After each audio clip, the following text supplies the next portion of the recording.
ఐదో సూత్రం. అనిత్యాశుచి దుఃఖానాత్మసు నిత్య శుచి సుఖాత్మ ఖ్యాతి రవిద్య. ప్రపంచంలో కనిపించే వస్తువులకి ఉన్న లక్షణాలు. అనిత్యము అనే లక్షణం కొన్నిటికి ఉంటుంది. అంటే ఇప్పుడుండి కచ్చేపటికి ఉండదండి. కొన్ని చూసి గంటన్నర రైల్లో నువ్వా ఊరిని ఇంత మారిపోయా అంటే 10 ఏళ్ల కింద చూశాడు. వాడే వీడని తెలిసాడు ఎంతసేపు పట్టింది అంటే వాడి శరీర భాగములలో మాంసము మొదలైన వాటిల్లో ఉన్నటువంటి అనిత్యత్వం కారణం. కానీ వాడే వీడని తెలియటానికి నిత్యత్వం కారణం. చూసారా? నిన్ను గుర్తుపట్టడానికి అరగంట పట్టింది. ఎంత మారిపోయావు అన్నాడు. ఆ మారిపోవటం అనేది అనిత్యం. ఎంత మారిపోయావు అని అంటున్నాడే, ఎవరినే అయితే అంటున్నాడో వాడు అనేవాడు అనబడేవాడు అప్పటికి ఇప్పటికీ మారలేదు కనుక ఫ్రెండ్సే కనుక అది మారనటువంటిది నిత్యం. కనుక కొన్ని వస్తువులు అనిత్యముగా ఉంటాయి, కొన్ని వస్తువులు నిత్యముగా ఉంటాయి. అలాగే కొన్ని అశుచిగా ఉంటాయి, కొన్ని శుచిగా ఉంటాయి. ప్రపంచంలో ఆకలేస్తుంది, ఏదో ప్లాట్ఫామ్ మీద కొనుక్కొని పూరియో ఏదో తినేస్తాడు కృష్ణాచార్య లాంటి వాడు. కానీ ఒక్కోడు ఏం చేస్తాడు, ఆకలేసే టైంకి రైల్లో లేకుండా, అంటే కామన్ సెన్స్ ఉన్నవాడు భోంచేసి రైలు ఎక్కి మళ్ళీ రైలు ఇంటికి వెళ్ళేటువంటి టైం భోజనం టైం అయ్యేట్టుగా చూసుకుంటాడు. లేదా ఏదో పండుగ ఫలం సంచిలో పెట్టుకుని నానాగడ్డి తినకుండా అవి తిని కాలక్షేపం చేసి దిగిన తర్వాత మళ్ళీ ఒకటి తింటాడు. ఆకలేస్తే ఏ చెత్త అయినా సరే పొట్టలో ఇంత పడితే చాలు అనేటువంటి వాళ్ళము ఉన్నాం. అమ్మా అట్లా కాదు అనేటువంటి వాళ్ళము ఉన్నాం. 4 వీక్కున్నా కానీ బాగుండకపోతే పరిస్థితులు, వాతావరణం, ఆ తెచ్చిన మనుషులు వాడు స్నానం చేయలేదేమో అని అనుమానం వస్తే మంచినీళ్ళు కూడా గొంతులో పోసుకునేటువంటి వాళ్ళం ఉన్నాం కదా. కనుక అశుచి తెలిసిన వాళ్ళు కొంతమంది, అంటే అశుచి యందు రుచి గలవాళ్ళు. శుచి తెలిసిన వాళ్ళు కొంతమంది. దుఃఖము, సుఖము చూద్దాం మనం. కొంత ఎరుగున్న విషయాలు ఈ రెండును మనకి ఫ్రెండ్సే. అనాత్మ అంటే తాను కానిది. ఆత్మ అంటే తాను కదా. ఈ 3 గ్రూపులలో ఉంటాయండి ప్రపంచంలో ఉన్నటువంటి వస్తువులన్నీ. ఏది మన కూడా సహా కలుపుకొని, ఇంక్లూడింగ్ అవర్ సెల్స్. మనం, మీరు, నేనును నిత్య స్వరూపులుగా ఉంటాం, శుచి స్వరూపులుగా ఉంటాం. అనిత్యం నిత్యమితి భగవద్గీతలో చెప్పాడు. మరి అనిత్యం నిత్యంగా ఎలా అనుకుంటాం? భ్రాంతి పడతాం, చూద్దాం ఎలా పడతాం. పాకుడు ఉన్న చోట కాలు జారుతుందని తెలిసే పడతాం చూడండి. కాలు పెట్టి పాచి ఉంటుంది, నీళ్లు ఎప్పుడు ప్రసరిస్తున్న చోట. ఇక్కడ పాచి ఉంది, ఇక్కడ కాలేస్తే పడతాం అని వేసి ఠక్కన పడుతూ ఉంటాం. అంటే పడకుండా కాలేద్దామని మన ఉద్దేశం, కానీ కాలేయటం పేరే పడతాం అక్కడ. అంటే మనకు ఉన్నటువంటి జ్ఞానంతో గాని, సైన్స్ తో గాని, ఆర్ట్స్ తో గాని, యూనివర్సిటీ డిగ్రీలతో గాని ఏమీ సంబంధం లేదు. పాకుడు మీద కాలు వేయుట అనగా జారిపడుటయే. పడకుండా ఏమి చేయవలను అంటే పాకుడు మీద వేయరాదు, ఇంకొక ఆల్టర్నేటివ్ లేదు దానికి.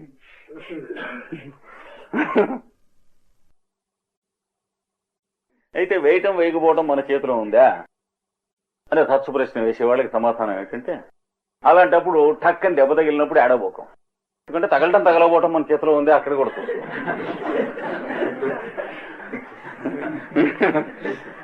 అప్పుడేమో దెబ్బ తగిలినప్పుడేమో ఒక అభిప్రాయం, అదేమిటే కాలు ఎవరేమన్నారు దాని మీద అంటే మన ఇష్టమా అని అంటాడు. తగలటం కూడా మన ఇష్టమా.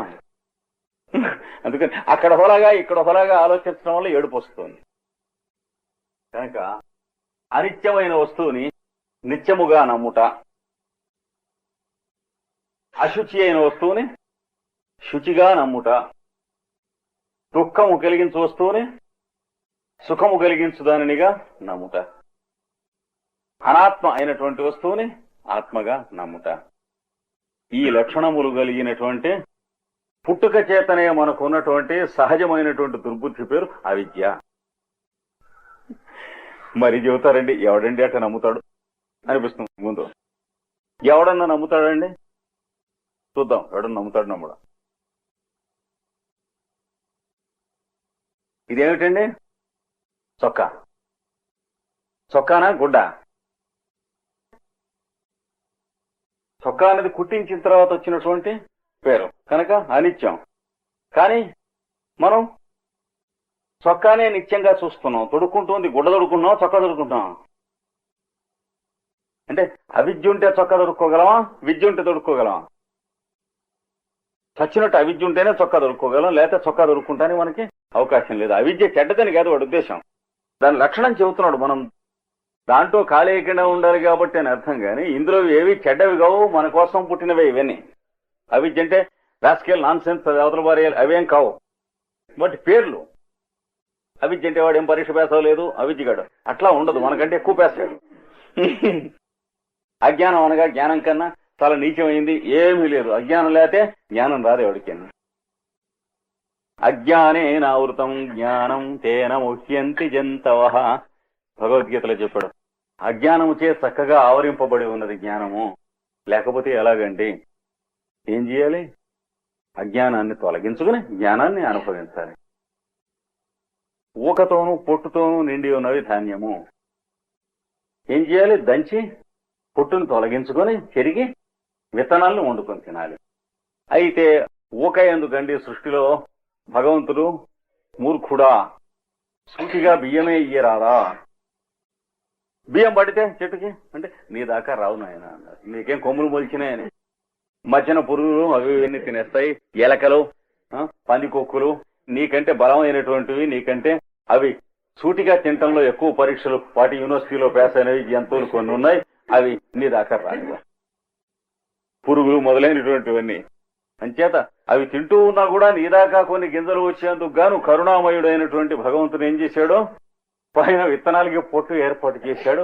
టెంకాయకి పెంకు ఎందుకండి? లేకపోతే టెంకాయ నీకు అందదు, అందులో ఉన్నటువంటి నీళ్లు అంతకంటే అందవు. టెంకాయ అంటే ఏముంది? పిచ్చికొండ, ఏముండదు, మనం మిగిలేది ఏదైనా. కాఫీ తీసుకురండి అంటే మరచెంపుతో కాఫీ తీసుకొచ్చాడు చెప్పండి. మరచెంపు ఎందుకండి అంటే కాఫీ రాదు, లేతే నేను కాఫీ ఏమంటే మధ్య మరచెంపు కూడా ఎందుక ఎడవను అంటే వీడు ఏడుతూ ఉండేవాడు, మరచెంపు లేకపోతే కాఫీ రాదు కనుక. అందుకని అజ్ఞానం లేనిది జ్ఞానం లేదు సుమా. అజ్ఞానము చేతనే జ్ఞానం ఎప్పుడూ ఆవరింపబడి ఉన్నది, ఇంకొకలాగా రాదు. కానీ మనం ఏం చేయాలి? ఆ లోపల ఉన్న జ్ఞానమే వేదం. ఈ పైన ఉన్నటువంటి అజ్ఞానం ఏమిటి? సత్వరజస్తమస్సులు అనేటువంటి త్రిగుణాత్మకమైన మన ప్రకృతి. కనుక త్రైగుణ్య విషయా వేదాహ, త్రిగుణాత్మకమైనటువంటి ప్రకృతి లక్ష్యములుగా గలవిగా వేదములు ఉన్నవి. వేదములు అంటే ఏమిటి? మీ పంచేంద్రియాలు, వాటి శక్తులు, వాటి అధిదేవతలు, మీ మనస్సు, దాని శక్తి, దాని అధిదేవత, మీ హృదయము సమస్తం. మీకు చెట్టుకి, పుట్టకి, పక్షికి, పశువుకి, భూమి ఆకాశాలకి, సూర్యచంద్రాదులకి, ఈ సృష్టి మొత్తం గ్రంథం పేరు అంటే రాసిన గ్రంథం కాదు, సృష్టి అనే గ్రంథం, దాని పేరు వేదము. అందులో మీరు ఏది ముట్టుకున్నా సరే ఏముంటాయి? భూమి దున్నవలెను, పండించవలెను అన్నారు. దున్ని పండిస్తూ ఉండగా ఇది మనది అనే అభిప్రాయం వస్తుంది కదా. వచ్చేటప్పటికే పండలేదనుకోండి, ఏడుపు వస్తుంది. అంచేత భగవంతుడు మళ్ళీ ఏం చెబుతాడంటే దున్నవలను పండించవలను రైతే గాని ఇది మనది అనే అభిప్రాయం తప్పు. దేనివల్ల వచ్చింది మనది అనే అభిప్రాయం? సత్వరజస్తమస్సులలో తమస్సు అనేటువంటి గుణం వల్ల వచ్చింది. అలాగే బాగా పండింది బ్రహ్మాండం. వచ్చే సంవత్సరం కూడా బాగా పండింది కానీ ఏడ్చాం. ఇంచేత పక్కవాడికి మనకంటే ఎక్కువ బాగా పండింది. ఇప్పుడు పంటకి సంబంధించింది కాదన్నమాట సుఖము దుఃఖమును. స్వభావం మారి దాంతో ఏడుస్తున్నాడు, ఏడిచే స్వభావం వచ్చింది కనుక. కిందటి సంవత్సరమును ఎకరానికి 10 బస్తాల చొప్పున పండింది, ఈ సంవత్సరం ఎకరానికి 10 బస్తాల చొప్పున పండింది. కిందటి సంవత్సరం సంతోషించాడు, ఈ సంవత్సరం ఏడుస్తున్నాడు. ఎందుకంటే ఆ పక్క పొలంలో ఉన్నటువంటి వాడికి 12 బస్తాల చొప్పున పండాను. చూసారా? అంటే వాడి లెక్కలో మనం చెప్పాలంటే ఎకరానికి 2 బస్తాల చొప్పున లాస్ వచ్చిందని చెబుతాడు. డీటెయిల్స్ చెప్పడం ఎవడుతాను. లాస్ అనే మాటకి వాడి అర్థం అది. నేను పాపం లాస్ వచ్చింది కదా చూడికి అనుకుంటాం, కానీ వాడి మాటకి లాస్ అనేటువంటి దానికి లా వేరు. మరి రజోగుణం వల్ల కలిగింది ఏది? అవతల వాడికి ఎక్కువ పండిందని. ఇందాక తమో గుణం వల్ల కలిగింది, ఇప్పుడు రజోగుణం వల్ల కలిగింది. చూసారా? సరే, 3వ సంవత్సరం ఎవడికి ఎంత పండితే మనకి, మనం మామూలుగా సాదాగా దున్నేసి వేద్దాం కదా, ప్రయత్నం చేయొద్దేమో. తపట అయిపోయింది, పండలేదు, మామూలుగానే పండింది. పక్క వాళ్ళు చాలా బాగా పండించారు. వీడికి కొద్దిగా 3 బస్తాలే పండింది, పక్కవాడికి 12 బస్తాల చొప్పున పండింది. వీడు అంటాడు కదా, ఏం విరగబడి ఏం లాభం, నేను ఇది వరకు తమో గుణంతో ఓ సంవత్సరం పండించాను, రజోగుణంతో ఓ సంవత్సరం పండించాను, అది అక్కర్లేదు అని సత్వగుణంతో మామూలుగా పండించాను కనుక నాకు ఇంతే పండిందో. అది కూడా పుండాకూర వేషమే. వీడిని పండించమన్నాడు గాని ఆ మొదటిది చేయమనలేదు, రెండోది చేయమనలేదు, మూడోది చేయమనలే. ఏమని చెప్పాడు భగవంతుడు? పంట పండించు, నే అన్నాను నువ్వు తిను అన్నాడు. గాని ఎక్కువ పండిందా తక్కువ పండిందా, ఎక్కువ పండితే ఏం చేయాలి, తక్కువ పండితే ఏం చేయాలి మొదలైనటువంటి కోర్టు లిటిగేషన్లు చెప్పలేదు దేవుడు. అంచేత ఏమన్నాడు? త్రైగుణ్య విషయ వేదాహ. ప్రపంచంలో సృష్టిలో ఉన్న వేదములన్నీ త్రిగుణములు విషయములుగా కలవి. నువ్వేం చేయాలి? వేదం వదిలిపెట్టకూడదు, త్రాష్టుడు అయిపోతావు. నిస్త్రైగుణ్యో భవార్జున, త్రిగుణములు వదిలిపెట్టు అన్నాడు. కుక్కకి బెల్లం ముక్క చూపించినట్లు మొట్టమొదట మనం మంచి పని వైపుకి వెళ్లటానికి పనికొచ్చేందుకు తప్ప ఎక్కువ పండటం తక్కువ పండటం దానివల్ల లాభం నష్టం అనేటువంటివి మన కుక్క బుద్ధికి సమాధానం చెప్పడానికే గాని సత్యం అనుకోవు. అసలు సత్యం ఏంటి? మన కర్తవ్యం. పంట పండించేటువంటి వాడు దున్ని పంట పండించాలి, వ్యాపారం చేసేవాడు వ్యాపారం చేయాలి, బియ్యం మరవేసేవాడు మరవేయాలి, దంపుడు వేసేవాడు దంపుడు వేయాలి, దుకాణం పెట్టేవాడు దుకాణం పెట్టాలి. అది అసలు సత్యం. దాన్ని గురించిన మిగిలిన అటువంటి అందుకుగాను ఖర్చు అంతా కూడా వేస్ట్, నిస్త్రైగుణ్యం. అందుకని గీతలో ఏం చెప్పాడు? ప్రతిదీ త్రిగుణాల దోషం లేనటువంటి వేదం అక్షరం లేదు ఈ సృష్టిలో. నువ్వు త్రిగుణాలు పక్కకి పెట్టి వేదాన్ని తీసుకుంటూ ఉండాలి అన్నాడు. వేదాన్ని పక్కకి పెడితే త్రిగుణాలు మిగులుతాయి. అంటే గింజ వదిలిపెట్టి పొట్టు తినడం అవుతుంది, జాగ్రత్తగా ఉండాలి. చాలా ఇట్లాంటి రహస్యాలు గీతలో ఉన్నాయి, చూసుకోవాలి. త్రైగుణ్య విషయ వేద నిస్త్రైగుణ్యం భవార్జున. ఎప్పుడు కూడా వేదములు త్రిగుణములు లక్ష్యములుగా తప్ప వేరే స్వచ్ఛంగా అంటే అజ్ఞానం లేకుండా జ్ఞానం ఉండదు. నువ్వేం చేయాలి? త్రిగుణములను పక్కకు పెట్టి త్రిగుణములు లేని వాడవై నీ ప్రవర్తనలో కర్తవ్య నిర్వహణ మాత్రం చేస్తూ ఉండు, అది చేయాల్సింది. ఇప్పుడు అనిత్యాన్ని నిత్యం అనుకుంటాం మనం. ఇది గుడ్డ అనుకుందడుకుంటున్నావా, చొక్కా అనుకుందడుకుంటున్నాడు? చొక్కా నిత్యమా మన మనస్సుకి? గుడ్డ నిత్యమా? అసలు గుడ్డ కూడా కాదు అది. ఏమిటిది? నూలు పోగులు. దీనికంటే నిత్యం నూలు పోగుల కన్నా నిత్యం పత్తి. చూసారా? పత్తి కన్నా నిత్యం పత్తిలో ఉన్నటువంటి కణములు, డ్రై సెల్స్ అంటే స్క్లెరంకైమా అంటారు అవి. అందులో ఉన్నటువంటి అణువులు అంతకంటే నిత్యములు. అందులో ఉన్న పరమాణువులు యాటమ్స్ అంతకంటే నిత్యం. ఆ పరమాణువులలో ఉన్నటువంటి శక్తి వ్యూహములు అంటే vibrations of energies, energy packets అంటాడు జ్వాలాకూలుడు. వాట్లనే the ashrams of the devas అని అంటాడు. అంటే దేవతలు యజ్ఞం చేస్తూ ఉండేందుకు కట్టుకున్నటువంటి ఆశ్రమాలు అన్నాడు. ఈ పరమాణువులలో ఉన్నటువంటి శక్తుల యొక్క పరమ కణములు, ఐసోటోప్స్ మొదలైనటువంటి. మరి అవి ఇంకా ఎక్కువ నిత్యము.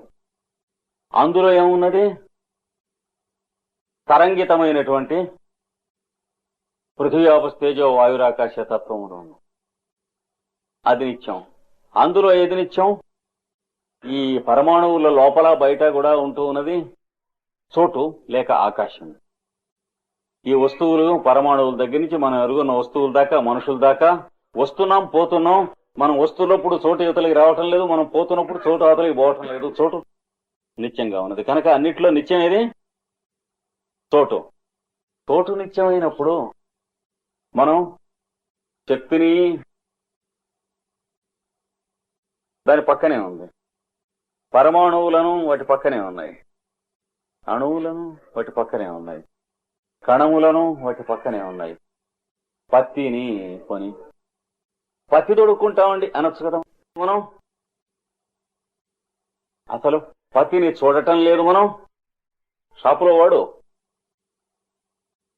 ఇది పత్తి అన్నాడు అనుకోండి, మనం తప్పు వినిపించుకున్నాం అనుకుంటాం, వాడు ఉత్పత్తి అన్నాడని. అంతేగాని పత్తి అంటున్నాడని ఎట్లా అనుకుంటాం? అదేమిటే చొక్కానా పత్తే?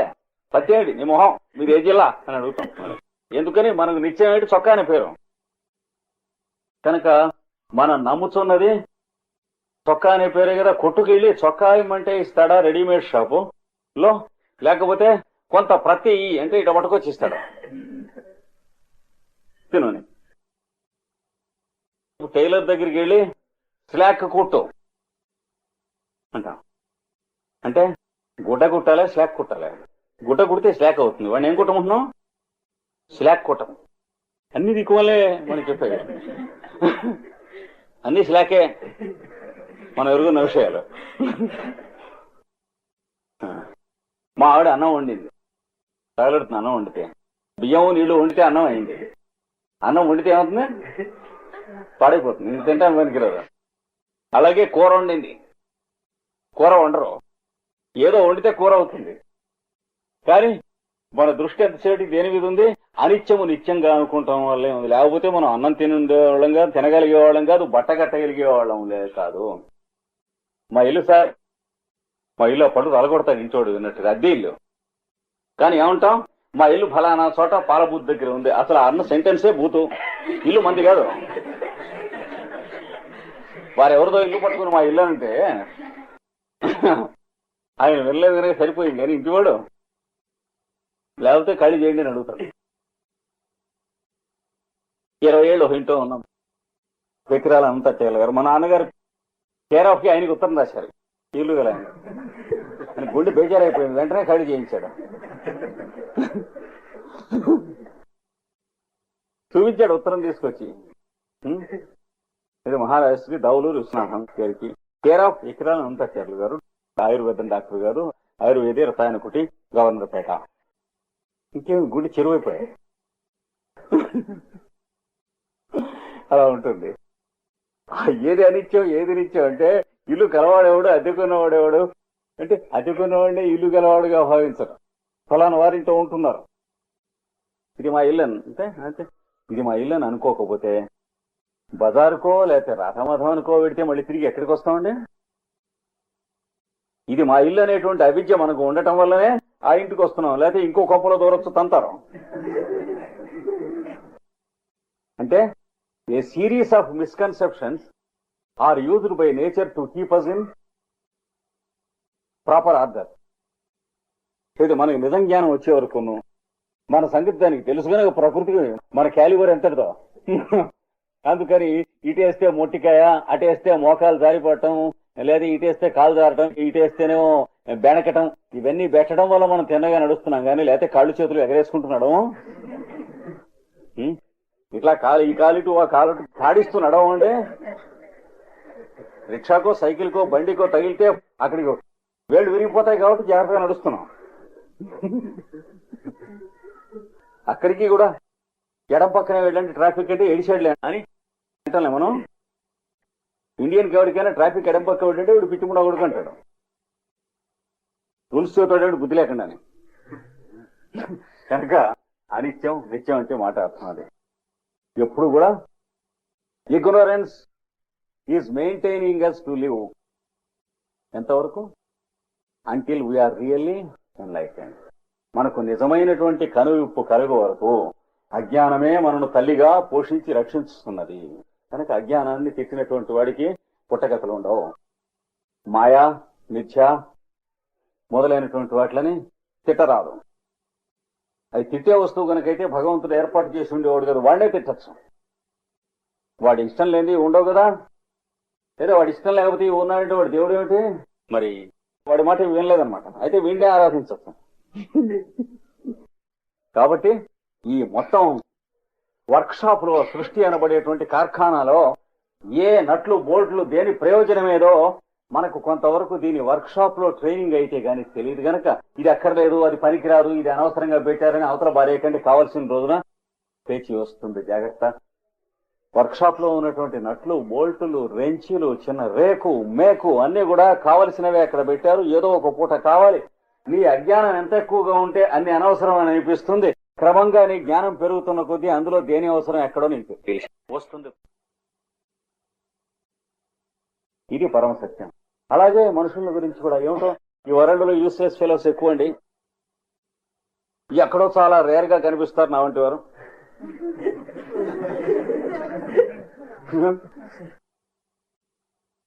తెలివి కింతగలుగుతారు. ఏమన్నాడు? కరిభంగి ఉంటట, ఏనుగులాగా పోతూ ఉంటాం. ఏదో ఇది ఎంతమందికి తెలుసునండి. ఏది పతంజలి యోగ సూత్రాలు చదువుకుని చిట్ట చివరికి ఏమంటాం?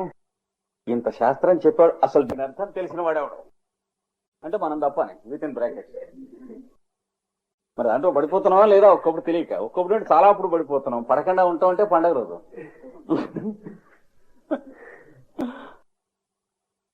అది అనిత్యాన్ని నిత్యం అనుకుంటాం. అంటే వారెవరండి? మా ఆవిడండి. మీ ఆవిడ మనిషి, మనలో మాట. రెండిట్లో ఏది ఎక్కువ స్టాండర్డ్? ఆవిడ మనిషి, పోనీ ఆడ మనిషి. మీ ఆవిడ అనేది ఆవిడ బ్లడ్ టెస్ట్ చేస్తే ఎక్కడ వస్తుందా? ఎక్కడుంది మీ ఆవిడ అనేది? నీ మనసులో ఉన్న. జాగ్రత్త గుర్తుంచుకో. అంతే కదా. దీన్ని ఏమంటారు? ఆరోపణ వస్తే సూపర్ ఇంపోజిషన్.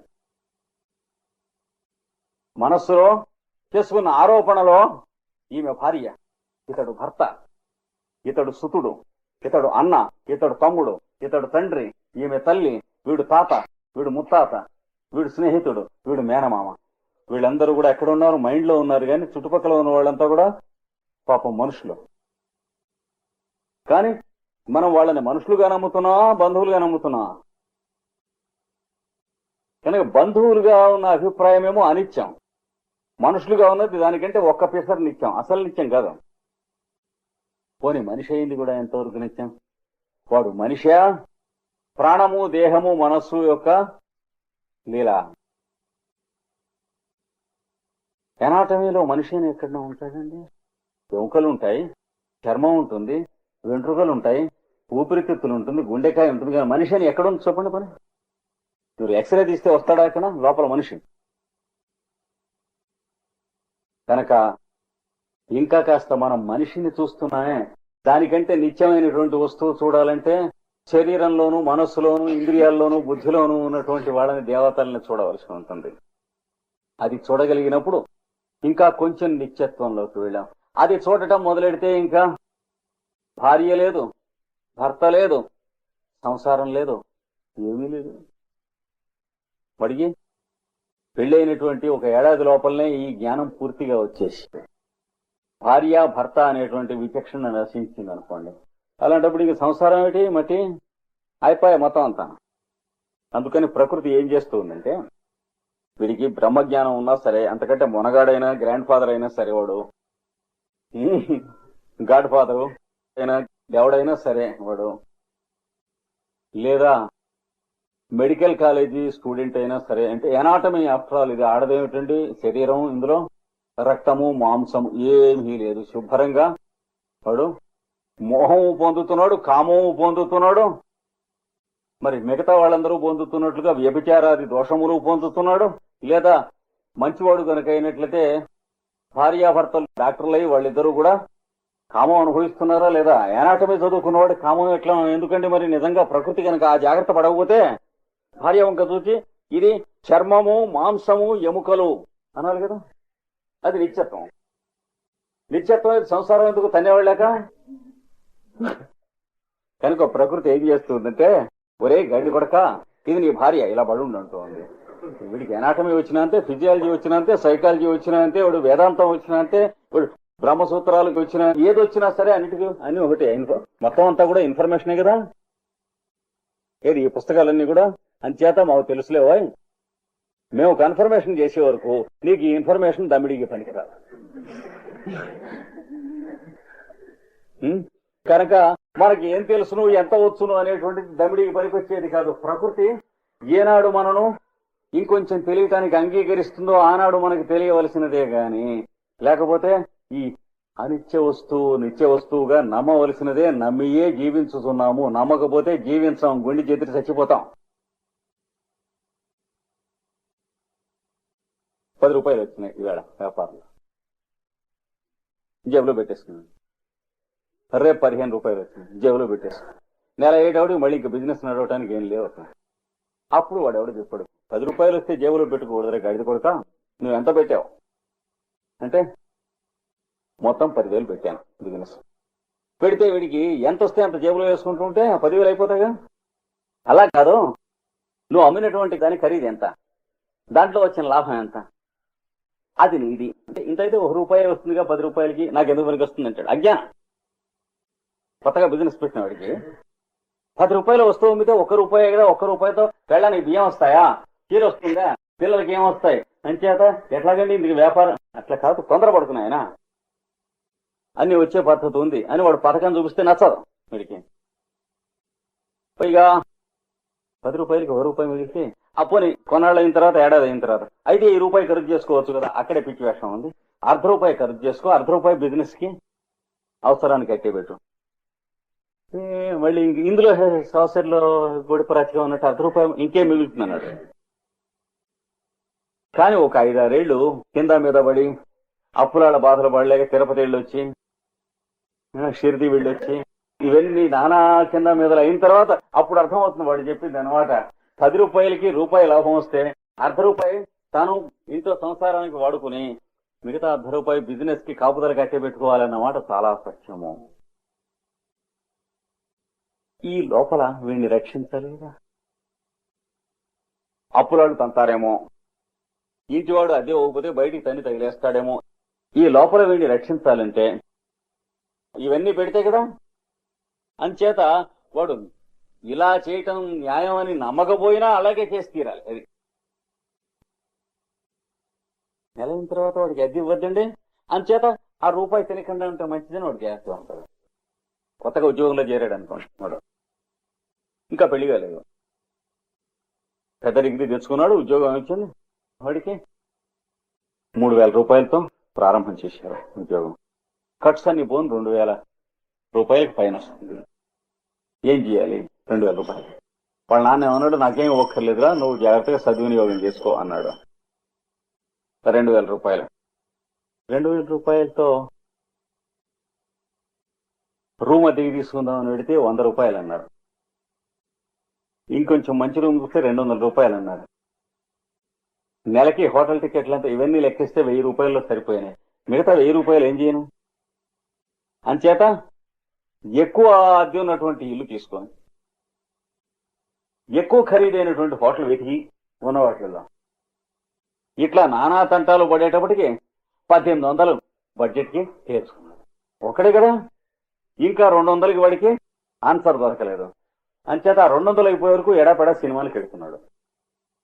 ఇట్లాగా 6 మాసములు జరిగాను. జరిగేటప్పటికి ఈ లోపల వాళ్ళు ఎవరో వాడికి ఏదో పిల్లవాడు చదువుకుంటాట, ఫీజు కట్టుకునేందుకు లేదో 10 రూపాయలు ఇవ్వాలి ఇవని అడిగి, నా సంపాదన నేనెందుకు ఇవ్వాలి వాడికి అని అడిగాడు. లీగల్ గా అడిగాడు. కరెక్టా తప్ప? సంపాదించుకుంది నేను కదా, వాడికి ఎందుకు కట్టాలి? వీడి సంగతి ఇట్లా ఉందా అని ప్రకృతి ఒక అమ్మాయిపై మోహం కలిగించింది. ఏ వాడికి ఆగదు. వీడి చేత ప్రేమింపజేసాను, నీ రోగం ఇట్లా ఉందని. వాడు పెళ్లి చేసుకున్నాను, పాపం ఏదో వాళ్ళ శాఖే అనుకోండి, పెళ్లి చేసుకున్నాడు. ఇప్పుడు ఏం చేస్తున్నాడు? ఆఫీస్ నుంచి ఇంటికి వస్తూ వాడు స్నేహితులు వాడు కలుస్తూ వస్తూ ఉండేవాడు. నువ్వు పదరా వెనక నేను వస్తాను. ఏంటంటే నువ్వు పదా పను. ఓ రోజు చూశాడు, 2 రోజులు, 3వ రోజున వాడు మన పక్క సందులో నుంచి వచ్చాడు. ఏం చేస్తున్నాడు? ఏం లేదు, పువ్వులు కొనుక్కొస్తున్నాడు. ఎవరి కోసం? తన కోసమేనా? కాదే, తన కోసం కాక ఇంకోళ్ళకి అని అడిగితే ఏం సమాధానం చెప్పాడు? జీతం కట్టమంటే. కనుక భార్య అనేటువంటి పేరుతో వాళ్ళని తెచ్చేటప్పటికి ఏం చేశాడు? వాడిస్తేనా తన కాక ఇంకొకరికి అనేటువంటిది ప్రకృతి ఎలా నేర్పుతుందో చూడండి ఆశ్చర్యంగా. దానికి వ్యామోహము, మోహము మొదలైనటువంటివి మందు సామాన్లుగా వాడుతుంది. కంపౌండర్ గారు ఎలా అయితే మూలికలు వాడతాడో అలా వాడుతుంది. అవన్నీ పనికిరావండి విషం సామాన్లు. వైద్యం తెలిసిన వాడికి కాదు విషం సామాన్లు, తెలియనటువంటి వాడికి తినకూడదు, నోటవాడు చచ్చిపోతాడు. మోహం అవన్నీ. వైద్య ప్రక్రియ తెలిసినటువంటి వాడు వాడేవన్నీ విషాలే, రోగాలు తగ్గించడానికి. తెచ్చిచ్చేది అరసకాలం విషయం అంటే వాడు పేషెంట్ వెళ్ళిపోతాడు వేయకపోతే. విషాన్ని అమృతీకరణం చేసేటువంటి పద్ధతే అది. కనుక ప్రకృతి దగ్గర ఉంది ఆ పద్ధతి. మోహము, అజ్ఞానము, కామము, క్రోధము, లోభము, మదము, మాత్సర్యము ఇవన్నీ ఏవైతే శత్రువులని మనం అంటున్నామో వాటిని కార్ఖానా సామానుగా మనకి నట్లు వదులవుతూ ఉంటే బిగించడం అనేది ప్రకృతి ఎప్పటికప్పుడు చేస్తూ ఉన్నది.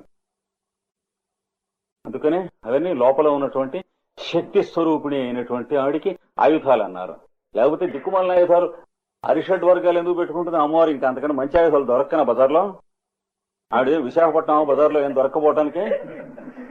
రాగస్వరూప పాశాఢ్య క్రోధాకార అంకుశోజ్వల. రాగం ఏమో పాశ ఏంటండి, క్రోధం ఏమో అంకుశ ఏంటండి. కామక్రోధాలు, రాగద్వేషాలు ఇవే ఆయుధాలు.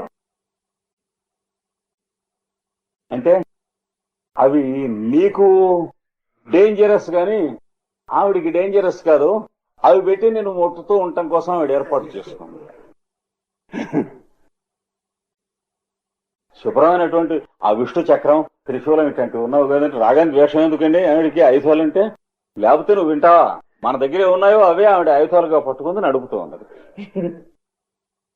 ఇవన్నీ ఇంటర్లింక్. ఏది ఆ లలిత శాస్త్రనామం గాని, ఈ విష్ణు శాస్త్రనామం గాని, ఈ యోగాభ్యాసం గాని, ఆ శ్రీ విద్య గాని, ఆ భారతం గాని, ఈ భాగవతం గాని, ఆ ఉపనిషత్తు గాని, ఈ వేదం గాని ఇవన్నీ కూడా ఏమిటంటే లింకులు.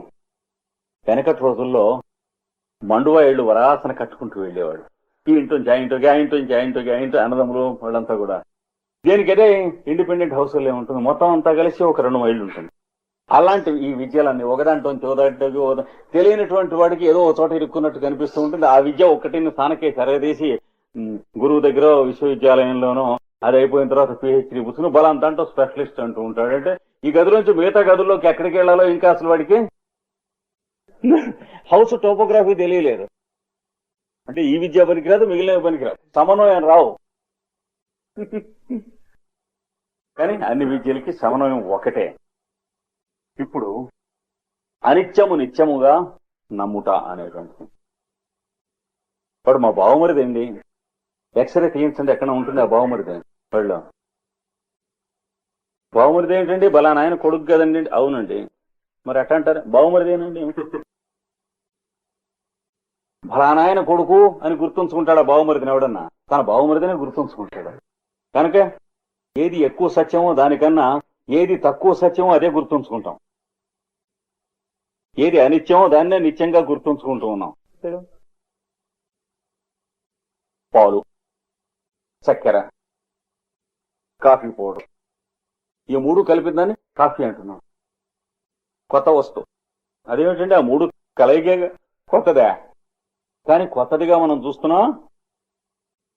అలాగే బియ్యము, నీళ్లు, వేడి ఇవన్నీ కలిపితే అన్నం అంటున్నాం. అన్నం అని కొత్త వస్తువు ఏమన్నా ఉందా? కానీ మనం ఏమని నమ్ముతున్నాం? అన్నం అనే నమ్ముతున్నాం. లేకపోతే తింటాం. మేము బియ్యం, నీళ్లు, వేడి తింటామండి అంటాం. నేనే ఎన్ని ఉదాహరణలైనా మీరు చూడండి. ప్రపంచంలో మనం అజ్ఞానం వల్లనే బతుకుతున్నాం, అజ్ఞానం వల్లనే తిండి తింటున్నాం, అజ్ఞానం వల్లనే బట్ట కడుతున్నాం, అజ్ఞానం వల్లనే ఇంట్లో ఉంటున్నాం. ఇది ఇల్లా లేకపోతే కొన్ని ఇటకలు సున్నము మొత్తం కలిపినటువంటి ఒకానొక సమూహమా? ఏమండి, ఇల్లని వేరే ఉందే వస్తువు ఏమన్నా? అలా కాకుండా ఇటకల సమూహం అని మాత్రమే మీరు నమ్మితే అందులో ఉండగలరా? ఇల్లని నమ్మారు కనుక అందులో ఉంటున్నారు. పైపు కొంత భాగం అద్దెకు కూడా ఇవ్వగలుగుతున్నారు. ఇల్లు ఏముంది అంటే ఇంకా అద్దెకేం ఇస్తారు? వాడు 150 రూపాయలు ఇస్తానంటే 300 రూపాయలకు తక్కువ రూమే రాదు ఈ ఊళ్ళో అని ఎట దబాయించగలరు? అది ఇల్లని నమ్మకపోతే చేస్తున్నారా లేదా? మరి ఇది కనుక అనిత్యాన్ని నిత్యంగా నమ్మటానికి కారణమైనటువంటిది మనలో ఉన్నది అవిద్య. ఉన్నదంటారా లేదంటారా? చూసుకోండి, ఎవడికి వాడు అన్నాడు అవిద్య. ఇదేమిటి? అనాది. ఈ అవిద్య ఎప్పటిది? అనాది. ఓ అది నివాసం అంటే మనం పుట్టక ముందు నుంచే ఉంది. ఉందా? లేదు. మనం పుట్టిన క్షణం నుంచి ఉంది. అది అనాది అంటే. అంటే మనకంటే ముందు నుంచి ఉన్నట్లే లెక్క దాదాపు. ఏం చేత? మనం మొత్తంలోంచి వేరుగా ఒక జీవిగా అయిన తరువాత, యువతలకు వచ్చిన తర్వాత నిజంగా మొత్తంలోంచి మనం వేరా కాదు కదా. కానీ వచ్చానా లేదా? అదే మొదటి అవిద్య అంటే. అది ఎంత మనం వదిలించుకుంటానికి వీలు లేదంటే, సమస్తం మనం అందరం ఇదంతా కూడాను ఒక్కడేనండి, భగవంతుడేనండి, ఇదంతా ఇన్ని లేవు అని మనం ఎన్ని మాటలు గుంజుకు తెచ్చినా మనం నమ్మం. ఎందుకంటే నిజంగా నమ్మితే ఈ సమస్తం అని ఎందుకంటాం? ఇన్నిట్లో ఉన్నటువంటి భగవంతుడు ఒక్కడనే నమ్మి ఈ సమస్తం వేరుగా ఉన్నట్లు మనం నమ్మటం అనేటువంటి రోగం మన దగ్గర లేకపోతే, ఈ సమస్తం దేవుడేనండి అనేటువంటి ఆ హిస్టీరికల్ గా ఉన్నటువంటి వాక్యం ఎందుకు వస్తుంది మనలోంచి? ఆలోచించండి. అది కేవలం హిస్టీరియానా, సత్యమా? సర్వం కల్విదం బ్రహ్మ, ఈ సమస్తం పరబ్రహ్మమేనండి. పరబ్రహ్మ ఇది, ఈ సమస్తం అనే రోగం ఎందుకు? అది అవిద్య అంటే. అంటే ఏమిటి? తప్పించుకుంటానికి వీల్లేదు. Basic congenital ignorance. ఎందుకండి ఇది ఉండాలి అంటే, ఇది లేకపోతే మనం లేం. అయితే మనం ఎందుకు ఉండాలండి? ఉండాలని సృష్టి నిర్ణయించింది కనుక మన ఇష్టం కాదు. నోర్మూరి రాసుకేలు అంటుంది అన్నమాట. ఇంకేమనేది ఏం లేదు. అది లేకపోతేనో, ఇది లేకుండా ఉంటేనో, సృష్టి లేకపోతేనో అంటే పర్వాలేదు, తప్పు లేదు. కానీ సృష్టిస్తున్నప్పుడు సలహా తీసుకుంటానికి నీవు లేవు గనక ఇప్పుడేం చేయలేవు. సృష్టి జరుగుతున్నప్పుడు నువ్వు సలహా ఇచ్చి ఉండాల్సింది. ఇప్పుడేం చేస్తాం? అయిపోయి ఇంత సృష్టి వచ్చింది, అప్పుడు నువ్వు లేవు గనక సలహా ఇవ్వడానికి ఇప్పుడు మనం చేయగలిగింది లేదు. సచ్చినట్టు ఉన్నదేదో సర్దుకుని దాంట్లో మనం మన కర్తవ్యం ఏమిటో చూసుకోవాలి. కానీ లేనిది కోరి అది ఇది అంటే ఏడవటానికి మార్గం మాత్రమే. కనుక ఉన్న కండిషన్స్ తెలుసుకోండి, ప్రకృతి తెలుసుకోండి, సృష్టి తెలుసుకోండి, శక్తి అంటే ఏమిటో తెలుసుకోండి, పంచభూతములు అంటే ఏమిటో తెలుసుకోండి, పంచేంద్రియములు, మనస్సు, బుద్ధి, చిత్తము, అహంకారం ఉన్నది తెలుసుకుని దాంట్లో ఎలా మెలగాలో తెలిసేటువంటిది విద్య. గాని ఉన్నవి మాకు నచ్చలేదండి అంటే ఉరేసుకోండి. నచ్చకపోతే ఎవడేం చేస్తాడు? ఎవడికి చెబుతారు? ఉరేసుకున్నా చావం. అంచేత ఉన్నది ఒప్పుకొని తీరాలి. ఇవాళ కాబట్టి రేపైనా సరే ఆ ఉన్నది ఒప్పుకొని తీరాలనేటువంటి నిత్యత్వమే శాస్త్రము. ఆ శాస్త్రాన్ని అనుసరించి మనం నడుచుకుంటామే ఆచరణము లేక ఆచారము. ఆ శాస్త్రాన్ని మనకి కనువిప్పు చేసి ఇచ్చినటువంటి వాడును, ఈ ఆచరణమును మనకు నేర్పినటువంటి వాడు మనందరిలో ఉన్నటువంటి అంతర్యామి. ఆచార ప్రభో ధర్మ ధర్మశ్చ ప్రభురచ్యుత. విష్ణు సహస్రనామాల్లో భీష్ముడు చెప్పాడు, ఒరే ఈ ఆచారం రైటు, ఆచారం తప్పని మూర్ఖులు ఏడుస్తారు. కొన్ని వందల సంవత్సరాలు, వేల సంవత్సరాలు కొన్ని కుటుంబాల్లో ఆచారంగా ఉండటానికి ఏదన్నా వచ్చినది అంటే నీ తాత్సము కాదది. ఇంతమందిలోనూ ఉన్నటువంటి అంతర్యామి అక్కడ కావలసి కలిగించాడని తెలుసుకో. అంచేత నీకెందుకు లేదంటే నీకు అక్కర్లేదు కాబట్టి కలిగించలేదని తెలుసుకో. వాడిని వద్దని నువ్వు మానిపించినా పాపాత్ముడివే, నువ్వు దాన్ని కల్పించుకుని స్వీకరించినా పాపాత్ముడివే. జాగ్రత్త అన్నాడు. నీ ఆచారం నీది, వాడి ఆచారం వాడిది. జాగ్రత్తగా తెలుసుకో. నీ ఆచారం వాడిదిగా మారదలుచుకున్నప్పుడు నువ్వు అడగక్కర్లేకుండా మారుతుంది. ఇండియన్స్ అమెరికన్స్ ని పెళ్లి చేసుకుంటారా? ఎవరిని అడిగి చేసుకుంటున్నారు అంటే జాతులను కలిపి కొత్త జాతులు పుట్టించడానికి ఈ మన్వంతరానికి అధిపతి అయినటువంటి వయోసుతములను సంకల్పించినప్పుడు ఇంటర్ కాంటినెంటల్ మ్యారేజెస్ అలాగా వెళ్ళిపోతాయి. ఆ దేశాలకు వెళ్ళిపోతారు, వాళ్ళు పెళ్లి చేసుకుంటూ ఉంటారు. ఏంటంటే ఆ పుట్టినటువంటి వాళ్ళ నుంచి కొత్త జాతి వస్తుంది. అది ఎవడిష్టం కాదు, తెలివితేటలు కాదు. అది వాళ్ళకి ఎందుకు చేసుకోలేదు అంటే టైం కాదు. ఇంటర్ కాంటినెంటల్ కొత్త రేస్ పుట్టడానికి టైం కాదు కనుక ఏ జాతి వాళ్ళు ఆ జాతి వాళ్ళనే చేసుకోవాలను, లేదా లేచెత్తం, లేదా నాలుగు కాల్చుకుంటాం. ఇట్లాంటివన్నీ అంటే ఇవన్నీ మనకి చెత్త. ప్రకృతి ఏం చేసింది? టైం కాలేదు నొప్పించింది, అది వదిలిపెట్టింది. వదిలిపెట్టగానే ఇవన్నీ అజ్ఞానం, పూర్వాచార ప్రయాణత్వం, వాళ్ళంతా ఇలా అన్నారు, బూర్జువా సిద్ధాంతం, మనం అంతా చేసేసుకుందాం, అక్కడికి వెళదాం, రష్యా వెళ్ళిపోదాం, అక్కడ ఉన్నటువంటి వాళ్ళని చేసుకుందాం, అమెరికా వెళ్ళిపోదాం, అక్కడ ఊరికే నగ్నంగా తిరుగుతూ ఉందాం. ఇవన్నీ వచ్చి తర్వాత జంతువుల్లోంచి మానవుల్లోకి గబగబా గబగబా ఒక 6000 సంవత్సరాలకు ఒక మాటు జీవులు శరీరాలు ధరిస్తాయి. జంతు శరీరాలు వదిలిపెట్టి ఒక్కొక్క గుంపు నర శరీరాలు ధరిస్తుంది ఎవల్యూషన్ గా. అట్లాంటివి ఒక 7-8 మాటలు అయ్యేటప్పటికి ఏమవుతుంది, ఈ భూమి మీద నరజీవుల యొక్క సంఖ్య ఎక్కువై పెటపెట్లాడిపోతుంది ఇప్పుడు వచ్చినటువంటి పరిస్థితులు. అలాంటప్పుడు ఏం జరుగుతుంది, జంతువుల్లోంచి మానవుల్లోకి వచ్చే ద్వారము కొన్ని సహస్రాబ్దములు మూయబడును. జ్వాలాకూలుడు చెప్పాడు ఎవల్యూషన్ గురించి. అంటే ఇప్పటికీ 3000 సంవత్సరాల నుంచి ఇంతవరకు కూడా కొత్తగా జంతువులు మానవులుగా అవటం లేదండి, అంతకు ముందు వాళ్ళమే మనం అంతా కూడాను, అంతకు ముందు గడ్డి తినేవాళ్ళం అన్నాడు. మానవులుగా వచ్చాం అంటే కొంచెం అడ్వాన్స్డ్ సైన్స్ నేను చెప్పినటువంటి దాంట్లో బయాలజీలో. అలాంటప్పుడు నంబర్ అట్లా విపరీతంగా పెరిగిపోయింది కదా భూమి మీద. ఎలాగేమిటి మన బుద్ధి ఎలా పోతుంది? ఫ్యామిలీ ప్లానింగ్, బర్త్ కంట్రోల్, అబార్షణం, తప్ప రైట్, తప్పు లేదు రైటు లేదు అన్నాడు. అప్పుడు కావలసిన పద్ధతిలో నడుస్తూ ఉంటాడు నరుడును జంతువు. అక్కర్లేనప్పుడు దాన్నే తప్పు అంటాడు, కావలసి వచ్చినప్పుడు దాన్నే తెగరైట్ అంటాడు. కానీ వీడు కూడా జంతువుల్లో జంతువే గనక అప్పుడు ఉన్నటువంటి ప్రకృతిలో ఉన్నటువంటి ఆవశ్యకతను బట్టి వీడు అలా అఘోరిస్తూ ఉంటాడు అన్నాడు. జ్వాలాకూలుడు చెప్పినటువంటి ఎవల్యూషన్ గురించి ఇచ్చినటువంటి వాక్యాలు మీరు చూస్తే తెలుస్తుంది. చాలా అత్యద్భుతమైన వాక్యాలు. అంటే మన శతాబ్దాల్లో జనాభా ఎందుకు పెరిగిపోయింది, ఇదే కారణం. ఏం చేయాలి మనం వెతుక్కోకలు చేస్తూనే ఉన్నాం అన్నాడు. ఏం చేయాలన్నది ఫ్యామిలీ ప్లానింగ్ ఒకడిని అడిగి పెట్టాడా మానవుడు? ఎవడిష్టం ఇదివరకు ఎందుకు పెట్టలే? ఎవడన్నా చెప్పినా దవడపళ్ళు రాలగొట్టుండేవాడు. 300 సంవత్సరాల కింద ఫ్యామిలీ ప్లానింగ్ పెట్టండి బుద్ధి లేదని అడుగుతాడు. అలాగే ఇంకో 500-600 సంవత్సరాలు వెళ్ళిపోయిన తర్వాత భూమి మీద కొద్ది మంది మిగులుతారు. యుద్ధం 3వ వరల్డ్ వార్ రాకనే ఉంటాయి. 3వ వరల్డ్ వార్ వస్తే ఏం మిగలదు, బట్టతల్లాగా అయిపోతుంది భూగోళం. అది రాకుండా ఉంటే కొద్ది మంది మిగులుతారు. ఆ మిగిలినటువంటి వాళ్ళు నీకు ఇది ఆపేస్తారు. వాళ్ళకి బుద్ధి ఏమనుకుంటుంది, ఫ్యామిలీ ప్లానింగ్ ఏంటో జంతు లక్షణం ఎవడరా చెప్పింది. ఈ వెనకటి వాళ్ళు 20వ శతాబ్దంలో వాళ్ళు పిచ్చిమూడ కొడుకులు అని రాసేస్తాడు వాడు పుస్తకాలు. తీసేయండి అన్నాడు. ఎక్కడ ఆ మాట అన్న వాళ్ళని అరెస్ట్ చేయండి అంటాడు. అంటే అక్కర్లేదు, దాని ప్రయోజనం పోయింది. అంటే బ్యాక్గ్రౌండ్ లో ఉన్న సీక్రెట్స్, నేచర్ లో ఉన్నటువంటి లా గమనించాలి జాగ్రత్తగా. మనం ఒప్పుకుంటాం, ఒప్పుకోకపోవటం, మనకి సబవుగా కనిపించకపోవటం ఇలాంటి ధృతరాష్ట్ర వ్యవహారాలు కావు. ధర్మానికి సత్యానికి వెనక ఉన్నటువంటి సృష్టికి ప్రయోజనాలను ఉన్నాయి. దాన్ని బట్టి మన బుద్ధులు పుడుతూ ఉంటాయి. రైటా తప్ప అన్నటువంటిది ఆ లెవెల్లో చూసినప్పుడు అబద్ధం, మామూలుగా మాత్రం చాలా సత్యం. ఎందుకని మీరు బతకాలి, నేను బతకాలి కనుక మన ప్రవర్తనలో రైటు తప్పులు ఉండాలి. లేకపోతే ఎవడిని బతకనీది కనుక ప్రపంచంలో జీవించేటువంటి నైతికమైనటువంటి జీవితానికి రైటు తప్పు అనేటువంటి చాలా సత్యం. అది దాటి సృష్టిలో జరుగుతున్నటువంటి వాటికి రైటు తప్పు అనేటువంటి ఏమీ లేవు.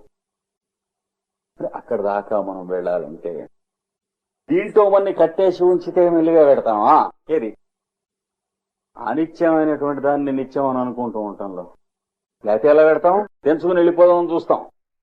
ప్రతివాడు కూడా సన్యాసం పుచ్చుకుందాం చూడడం నిజంగా వాడికి మెచ్యూరిటీ రాకుండానే నిత్యానిత్య వస్తు వివేకం వచ్చిందనుకోండి, పెళ్లి చేసుకోరంటే ఎందుకు ఏం లాభం చేసుకుని ఎట్లాగో ఓ 10-30 ఏళ్ళు అయ్యేటోడికి ఆవిడ ముసలాయిగా అయిపోతుంది, నేను ముసలాడిని అయిపోతాను, ఎందుకు వచ్చింది పెళ్లి అంటాడు. ఇప్పుడు చాలా అందంగా ఉంది చూడు అని పెళ్లి చూపులు చూపించి వెనక పెళ్లి చూపులను చూపించేవాళ్ళు. ఇప్పుడు ఇద్దరిని సినిమాకు పంపించారు అనుకోండి, తామైనా చేసుకుంటానంటాడు.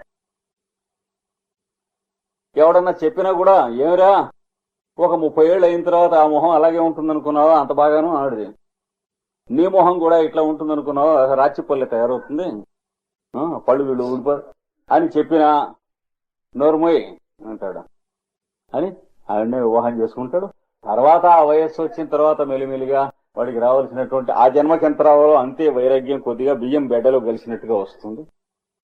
స్వచ్ఛంగా రాదు. తర్వాత జన్మలో ఎంత రావాలో అంటే ప్రకృతి ప్రతి ఒక్కడికి కూడా ఎంత జ్ఞానం ఇవ్వాలి, ఎంత అజ్ఞానం ఉంచాలి, అంటే ఎన్ని చుక్కలు వెయ్యాలి, ఎన్ని ఔన్సులు మెమరీ ఉంచాలి, ఎంత రికలెక్షన్ ఉంచాలి, ఎంత డిస్టింగ్విషింగ్ కెపాసిటీ ఉంచాలి, డిస్క్రిమినేషన్ ఎంత ఉంచాలి, ఇవన్నీ జాగ్రత్తగా చూస్తూ ఉన్నది. ప్రతి ఒక్కరిని కూడా ఆ పాళ్లలో ఉంచుతూ ఉంటుంది.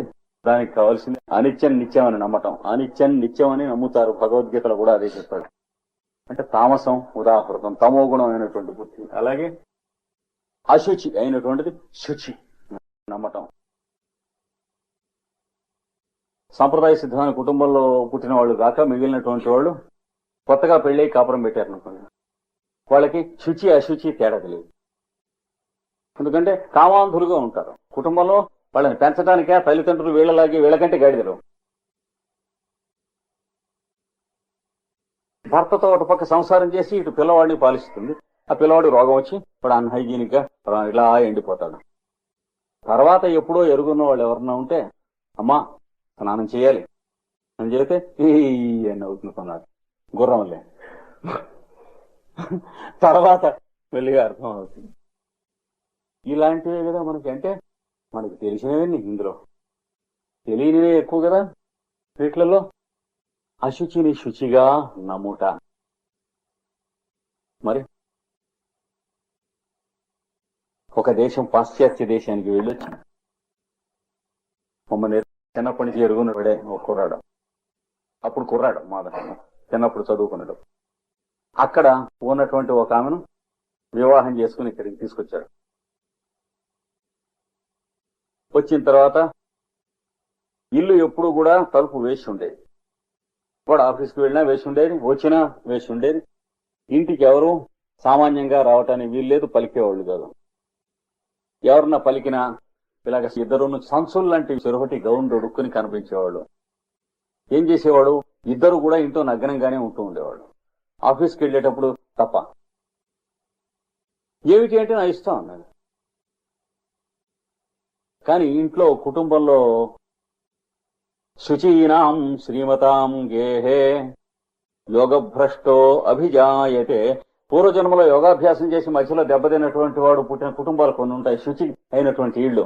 అక్కడెలా ఉంటాయి తెలిసిన వాళ్ళేళ్లలో తెలవసం లేచుకుని స్నానం చేసి ఆ పంచపాత్ర ఉద్ధరణి అక్కడ పెట్టుకుని చిన్న పట్టు కట్టుకుని నేను కూడా సంధ్యావందనం చేస్తాను కూర్చుంటాడు. వాడిని కోసిన పెద్దవాడైన తర్వాత అలాంటి వివాహం చేసుకోవడం, వాళ్ళు చేసుకున్న ఆ మోస్తరుగా ప్రవర్తించడం. కామం వాడికి ఉంటుంది, వీడొక్కడికే ఉండదు.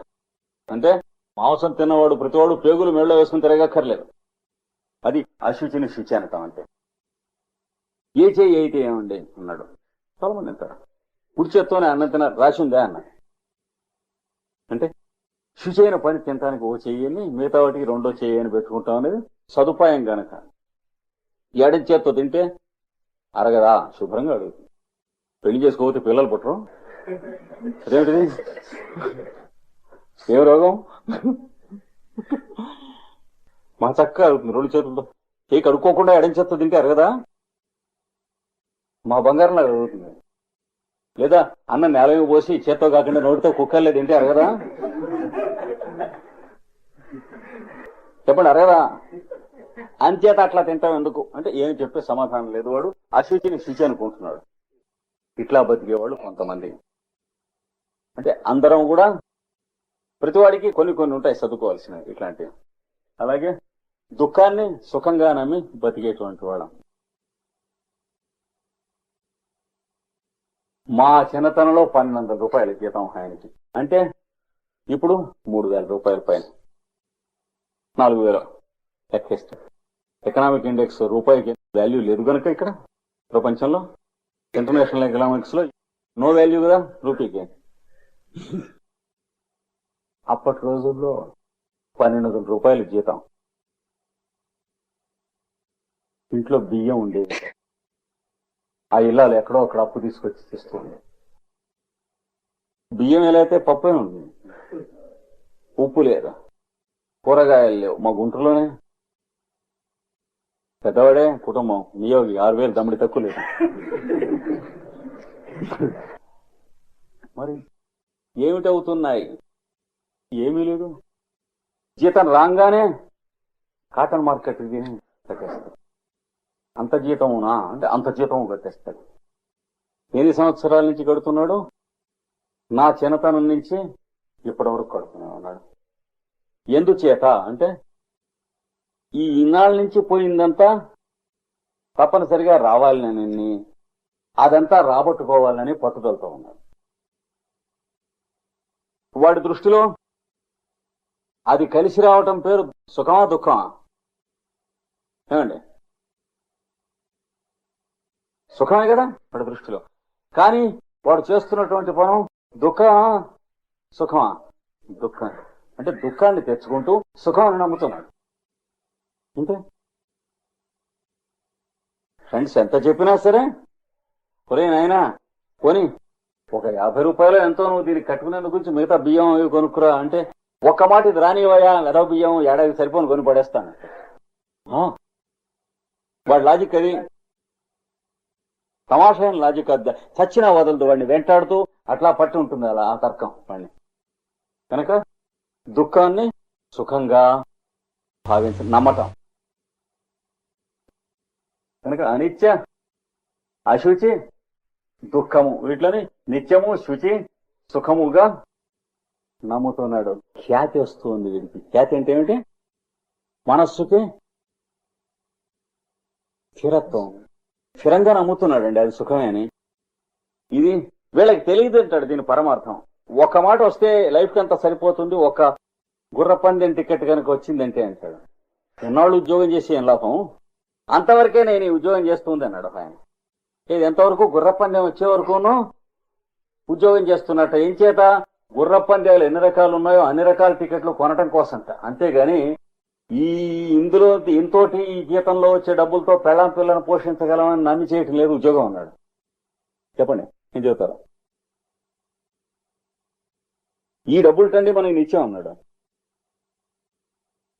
అంతవరకు చేస్తున్నాను ఉద్యోగం, ఏం చేతంటే దీనికి పెట్టుబడి కావాలి కదా అన్నాడు. అని మట్టి తింటున్నాడు. భార్య పిల్లలు అందరూ కూడా అలాగా పాపం ఒత్తులల్లి అయిపోతారు. కనుక దుఃఖాన్ని సుఖంగా ఖ్యాతి పొందటం అంటే ఈ వెరీ మచ్ బిలీవ్స్. అంటే ఖ్యాతి అంటే ఏమిటి? మనస్సుకి అది తప్ప ఇంకొకటి భాషించదు. దుఃఖము సుఖముగా భాషించుట, కనిపించుట, కనిపించడమే కాకుండా అనిపించుట, అది ఖ్యాతి అంటే. తర్వాత మిగిలింది ఏంటి? అనాత్మ కాస్త ఆత్మ అనుకుంటున్నాడు. తాను ఆత్మ అంటే, అనాత్మ అంటే తనకు కాదు. నాకు చాలా నొప్పిగా ఉందండి. నాకా కాలికే తనకే తప్పనిసరిగా నాకు నొప్పిగా ఉంటుంది. ఎందుకని? అభ్యాసం చేత సంవత్సరాల తరబడి ఆరోపణ చేసుకుంటున్నాం. నాకు ఇదంతా బాధగా ఉందండి. ఇదంతా నేనా? గ్యాంగ్రీన్ వచ్చిందంటే వాడు ఇక్కడికి తీసేస్తాడు డాక్టర్, ఇది అంతా నువ్వు కాదని. అంటే మొట్టమొదటి వేదాంత గురువు ఎవడు? సర్జన్. జాగ్రత్త, సర్జన్ని దుర్జన్ అనుకోకండి. వేదాంతానికి కూడా గురువేవాడు. ఇక్కడికి కాలు తీసేసాడంటే కాలు నువ్వు కాదని రుజువు చేయడానికి, లేకపోతే తస్తే తీనిస్తాం, వాడి కాలు తీస్తాం. అది చెబుతున్నాడు చివరిది. అనాత్మని ఆత్మగా భావిస్తున్నారు అన్నాడు. నేను బెదవాడు ఎడుతున్నాను ఎల్లుండి. నేనా శరీరం? సైంటిఫిక్ గా మాట్లాడండి మీరు. టికెట్ నాకా శరీరానికా?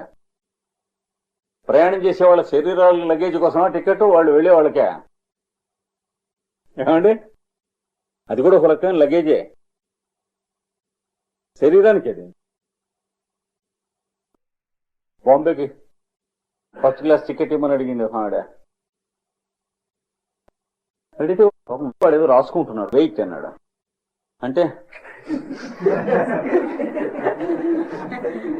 అదేమిటి అలా మాట్లాడతావు? ఫ్లైట్ లో వచ్చాను నేను బెంగళూరు నుంచి, ఏరోప్లేన్ లోనే నన్ను వెయిట్ అడగలేదు, నువ్వు అడుగుతావు అంటే చాలా అలా ఉంది ఆవిడ.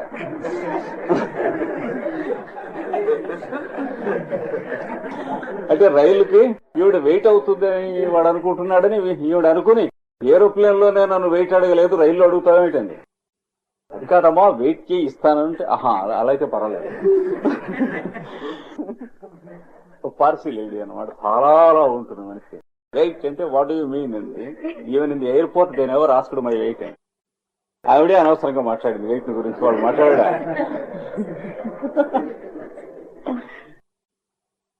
కనుక తన శరీరం అది. నా బరువు ఎంత అంటే 60 kgs. వీడి బరువా పిండకుడు. వీడి ఒంట్లో ఉన్నటువంటి ఎముకలు, మాంసం, కట్టెలు, పుల్లలు, బియ్యం, ఆ చివరికి పట్టుకెడతారే కూడా, అది ఆ కొండ, ఆ బద్దలు, అవన్నీ కలిసి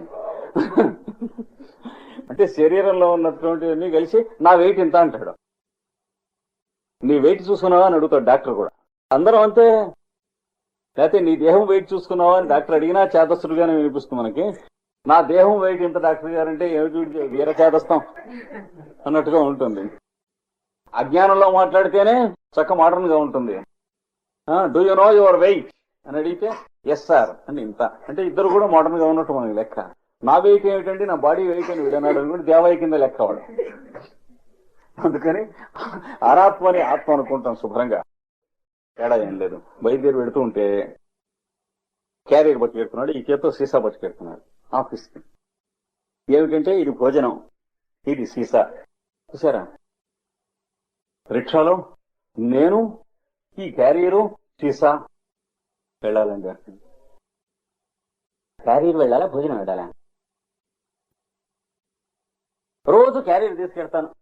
క్యారియర్ తీసుకెళ్తే వీడు తినేది ఏముండదు, మట్టే. క్యారియర్ తో భోజనం తీసుకెళ్తున్నాడు, వాడు ఏమంటున్నాడు, క్యారియర్ తీసుకెళ్తాడా? అలాగే ఈ సీసా కూడా పట్టుకెడతాను. నీళ్ళు అంటే అవునుకో అదే అంటాడు. కానీ అసలు వాడికి కావాల్సింది ఏమిటి, క్యారియర్ లో మీల్సును, సీసాలో నీళ్లు. కానీ వాడు చెప్పేది ఏమిటి, ఈ క్యారియర్, ఈ సీసా రోజు పట్టుకెడతానండి అంటాడు. అంటే ఫూల్ అనమాట. అంటే ఎన్ని ఐటమ్స్, తను, క్యారియరు, సీసా, 3. లేదా తాను, భోజనం, నీళ్లు. వెళ్ళి మధ్యాహ్నం అదేదో ఆఫీసులో మిడ్ డే కొట్టేసేసుకుని అధ్వానం అంటారు,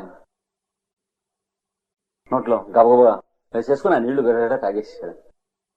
లేచి నేను కొంచెం రోడ్డు వీడికి ఎడుతున్నా, ఇప్పుడే వస్తాను. వీడు ఎడుతున్నాడో వీడి శరీరం ఎడుతుంది. కానీ న్యాయంగా అయితే సైంటిఫిక్ ఏమవ్వాలి, నా శరీరమును చిన్న భోజనము నీళ్లు కలిసి బజారు పెడుతున్నాయని చెప్పాలి. 2 నిమిషాల ముందు ఏం చెప్పాడు, ఇది భోజనం అని వేరే చెప్పాడు, ఇది నీళ్ళని వేరే చెప్పాడు. తిన్నాక నేనంటాడేంటి? అలా నిజంగా ఎవడన్నా చెప్పాడు అనుకోండి, నేను తిన్న భోజనము ఆ నీళ్లు పెడుతున్నావు అంటే వీడు పిచ్చివేదవా, పిల్లని కూడా ఇవ్వరు. వాడికి వివాహం కాకుండా అలా బెండకాయలు ముదిరిపోవచ్చింది. ఎవడన్నా నిజంగా మాట్లాడితే ప్రిసైజ్ గా, అలా ఎవడన్నా ధోరణిలో మాట్లాడాడు అనుకోండి, వాడికి ఉద్యోగం ఎవరు, పిల్లని ఎవరు, ఏమో ఉండదు ప్రపంచంలో.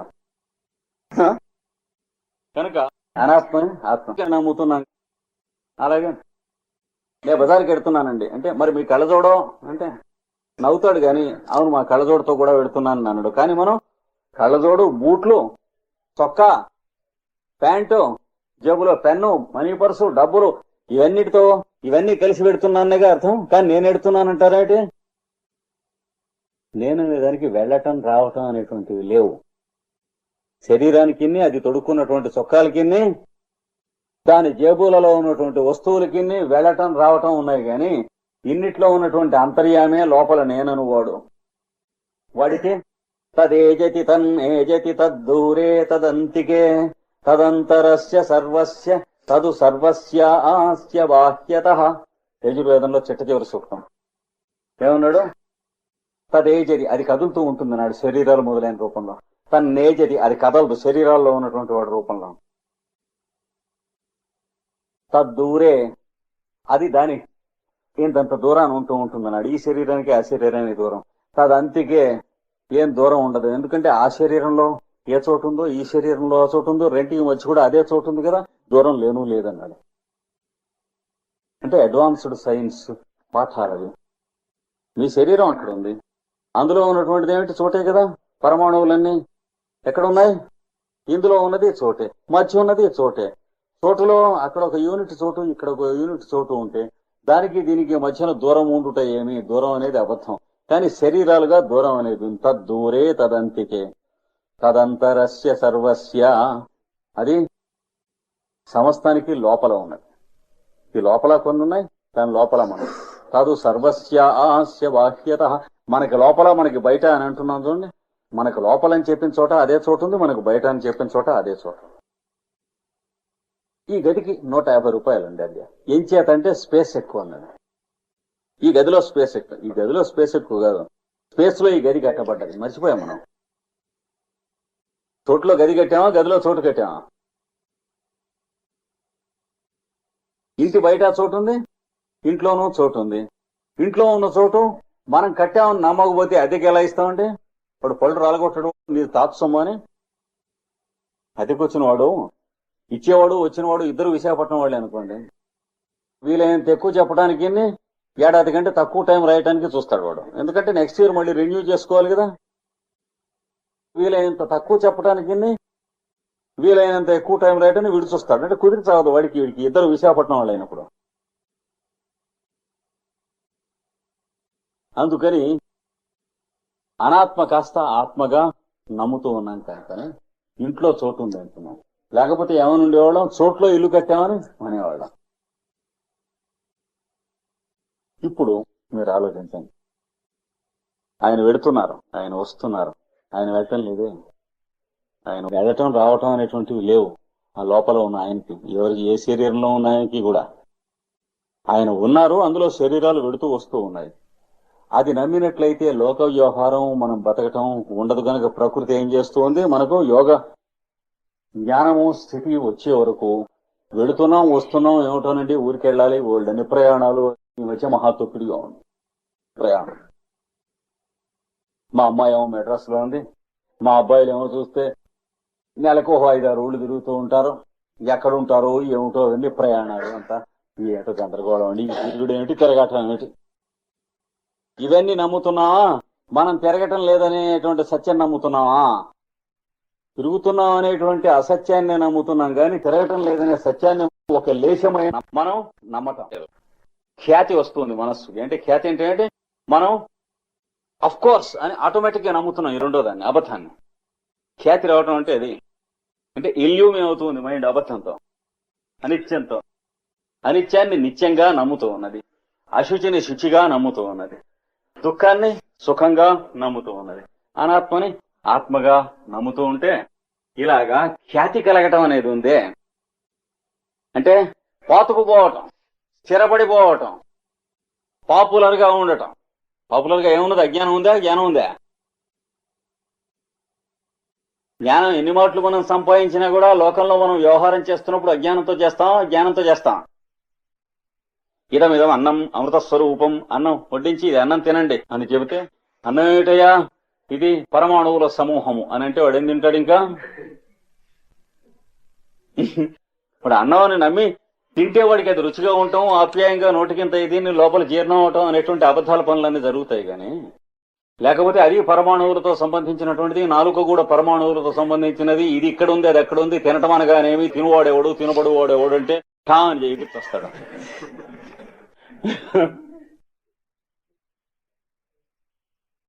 అదే జాగ్రత్త అని చెప్పారు. సర్వం కల్విదం బ్రహ్మ సమస్తం పరబ్రహ్మే అని చెబితే రోడ్డంబడి పెడుతూ ఏనుగు వస్తూ ఉంటే తొలగలేదు. అది కూడా బ్రహ్మే కదా. ఏనుగు బ్రహ్మ, తొండం బ్రహ్మ అనేటప్పుడు ఎత్తి విసిరి కొట్టింది. తర్వాత 4-5 రోజుల తర్వాత తెలివి వచ్చింది ఆసుపత్రిలో. విసిరి ఎత్తి పడేసేది తెలివి తప్పింది. 4-5 రోజుల తర్వాత హాస్పిటల్లో తెలివి వచ్చి ఏమిట్రా నిన్ను తల అల్ల చేసావంటే గురుగారి దగ్గరికి తీసుకెళ్ళి నేను చెబుతాను అన్నాడు. గురుగారు ఉన్నారా? ఉన్నారు. ఏమండి సమస్తం బ్రహ్మ అన్నారు, ఏమైందో చూడండి. ఏనుగా బ్రహ్మ అంటే ఏనుగా బ్రహ్మే, తొండం కూడా బ్రహ్మేనా? బ్రహ్మ. నా గతెట్ట పట్టిందో చూడండి అన్నాడు. అప్పుడు ఆయన చెప్పాడు, ఒరే ఆ ఏనుగు మీద ఉన్న మావటివాడు లే పక్కకెళ్ళు అని అరిచాడండి. వాళ్ళు లేడా బ్రహ్మ అన్నాడు.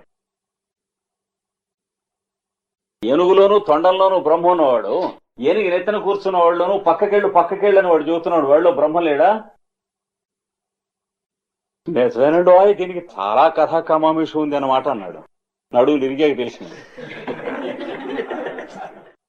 అంటే అవిద్య అనేటువంటిది ఎంత పవిత్రమైనదో క్రమంగా కానీ తెలియదు. అవిద్య అంటే అడ్డగోలు వ్యవహారం అని అనుకోకూడదు.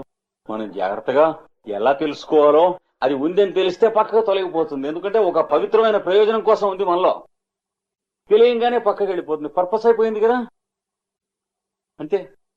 అంతేగాని ఈ అవిద్య ఉండకూడదు, దీన్ని తగలబెట్టండి అది ఇది అంటే ఇంకా అవిద్యలో పడతాం. ఈ శరీరం అంతా ఏముంది, ఇదంతా పాపిష్టిది, ఇది పనికొచ్చేది కాదు, ఇది చాలా నీచమైనటువంటిది అని ఒక గంట సేపు ఉపన్యాసం ఇచ్చాము. దేంతో ఇస్తున్నాం? కంఠంతోనేనా? కంఠం దేంట్లో భాగం? శరీరంలో భాగమే కదా. కనుక వేదాంతం ఉపన్యాసం ఇవ్వాలంటే మనకి సహాయం చేసింది శరీరమే కదా.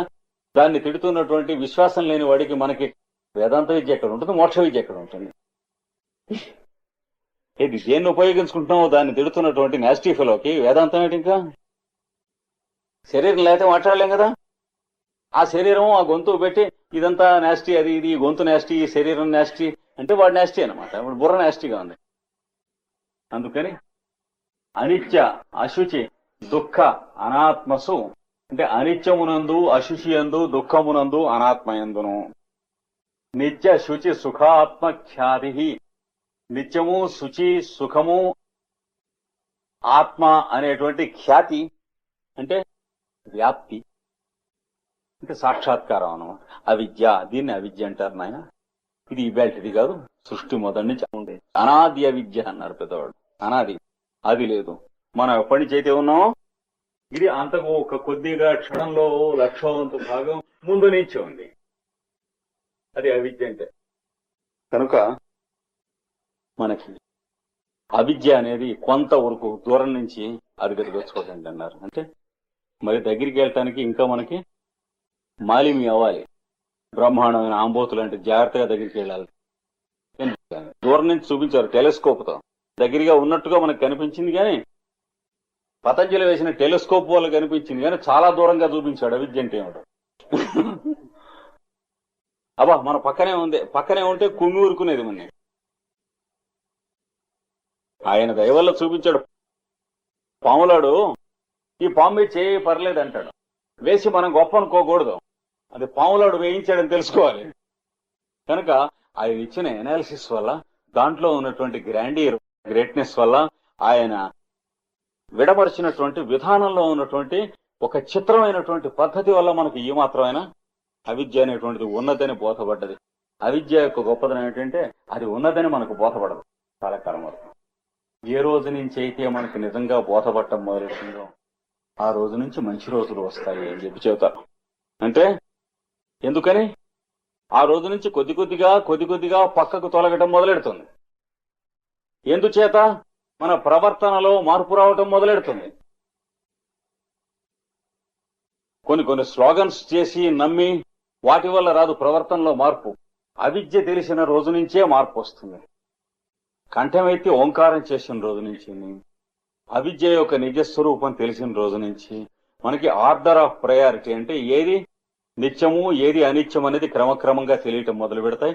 మొదలుపెట్టిన కొద్దీ సేఫ్టీ అనేటువంటిది మనకు రావటం మొదలు పెడుతుంది. ఎప్పుడైతే మొదలు పెట్టిందో సర్కస్ నేర్చుకుంటూ ఉన్నటువంటి వాడికి ఆ సర్కస్ కి సంబంధించినటువంటి పనిముట్లు ఒక్కొక్కటే ఎలా అయితే ఇస్తారో అంతకుముందు అందనేరు విరుచుకు పడిపోతాడు, చచ్చిపోతాడు దీంట్లోనూ. పిల్లవాడికి గడ్డం ముదురుతూ ఉన్న కొద్దీ బ్లేడ్లును రేజరు ఎలా అయితే ముట్టుకొని ఇస్తారో, నాన్న నేను గడ్డం చేసుకుంటా అంటే మా నాన్న నేను చెప్పి బ్లేడ్ పెట్టి రేజరు చిన్న పిల్లడికి ఇస్తాం, పెడితే పట్టణం లాగేస్తాడు, గడ్డం వెళ్ళిపోతుంది. కానీ వాడికి గడ్డం వస్తున్న కొద్దీ భయపడతామా, ఒరే తెక్కండా చేసుకో అంటాం. అక్కడికి తెగనే తెగుతుంది. వాడి తర్వాత జాగ్రత్త పడటం నేర్చుకుంటాడు. మనం అంతా ఎటో నేర్చుకున్నాం, వాడు అలాగే నేర్చుకుంటాడు. ఈ అవిద్య సంగతి కూడా అంతే. ఈ పతంజలి చెప్పినటువంటి విధానము ప్రపంచంలో ఏ వాంగ్మయంలోనూ లేదు. కానీ ఇది చాలా శుభదినము. ఎందుకంటే ఇది ఉన్నది అని తెలిసిన రోజు నుంచి అది మనని గౌరవించడం మొదలు పెడుతుంది. మన ప్రవర్తనలో ఓ ఏడాదిలోనో 2 ఏళ్లలోనో కొద్దిగా గొప్ప మార్పులు రావటం మొదలు పెడతాయి. అవిద్య అనే దాని గురించి కొంత మనకు తెలిసినట్లు అనిపించేటట్లు చెప్పారు. అంటే ఎంతవరకు తెలిసిందంటే మనకు అవిద్య ఉన్నది అని తెలిసింది. అంతకుముందు మనకు ఏదో కొద్ది గొప్ప జ్ఞానం ఉన్నది అని తెలిసింది కానీ మనకు అవిద్య ఉన్నది అని తెలిసింది లేదు. కానీ తెలిసినా కూడా మళ్ళీ అవిద్య ఉంటుంది కానీ లాభం లేదు. తెలియటం కాక ఇంకా కొన్ని మార్పులు రావాలి. ఆ మార్పులే తర్వాత చెప్పబోతాడు. అష్టాంగములు, యమము నియమము మొదలవు మనం చేసేటువంటి సాధనములు. అది లేకపోతే ఈ అవిద్య ఉన్నదని తెలిసిన ఈ అస్మిత, తర్వాత రాగము, ద్వేషము, అభినివేశము అనేటువంటివి ఉన్నదని తెలిసిన అవి మనకి హానికరములు అని చెప్పి తెలిసినప్పటికీ కూడాను మనం కాఫీ, కళ్ళు, సిగరెట్ మొదలైనటువంటి చెడుని తెలిసినప్పటికీ ఎలా అయితే ఆదరిస్తూ ఉన్నామో అలాగే ఇవన్నీ కూడా మామూలుగా మన చేత ఆదరింపబడుతూనే ఉంటాయి. ఏం చేత అంటే వీటన్నిటికంటే బలమైనటువంటిది మనకు పూర్వకర్మను బట్టి నాశమును గాని వృద్ధిని గాని కలిగించున్నది అభ్యాస బలము. కనుక అక్కడ కొట్టాలి. అభ్యాస బలం దగ్గర దెబ్బ కొట్టాలంటే యమము నియమము మొదలైనటువంటి ఉండాలి. అవి చెప్పబోతాడు ఇటుపైన. దానికి పునాది వేసుకుంటూ వస్తున్నాడు అనమాట. అవిద్య ముందు ఎందుకు చెప్పాడు అంటే, లేకపోయినప్పుడు సాధన మనం చేస్తున్నామని అనుకుంటాం. ఎంతకాలం మనం సాధన చేసినా మనం సాధనకు అర్హులం కామనే సంగతి తెలియక చేస్తూ ఉంటాం. దానివల్ల మనలో యోగ మార్గంలో అభివృద్ధి కలగలేదే అనేటువంటిది నిరుత్సాహం ఉంటుంది. అర్హులం కానంత వరకు మనలో మార్పు కలగదు. ఎప్పుడైతే బిందెకి చిల్లులు ఉన్నాయో నీరు ముంచి అక్కడ పెట్టేటప్పటికి తెల్లారేడు ఒట్టి బిందే ఉంటుంది. ఎన్ని మట్టు ముంచినా మనకు తెలియక జరుగుతూ ఉంటాయి అవి. అలాంటి మార్పు మనలో వస్తే గాని మనకు గాని ఇంకోటికి గాని అక్కరకు వచ్చుట ఉండదు. మనం ఎందుకు అక్కడికి రావటంలే, మనం బెల్లం పిల్లలకి అక్కడికి వస్తున్నాం కదా అనిపిస్తుంది. కానీ ఎంతో వ్యర్థమైపోయి ఒక 10 నయ పైసలు 12 నయ పైసలంత వరకు అక్కడికి వస్తున్న దాన్ని జీవితం అంటున్నాం. మనం డివాల్యుయేట్ అయినటువంటి దాన్ని రూపీ అయినట్లయితే ఇండియన్స్ అంటున్నాం.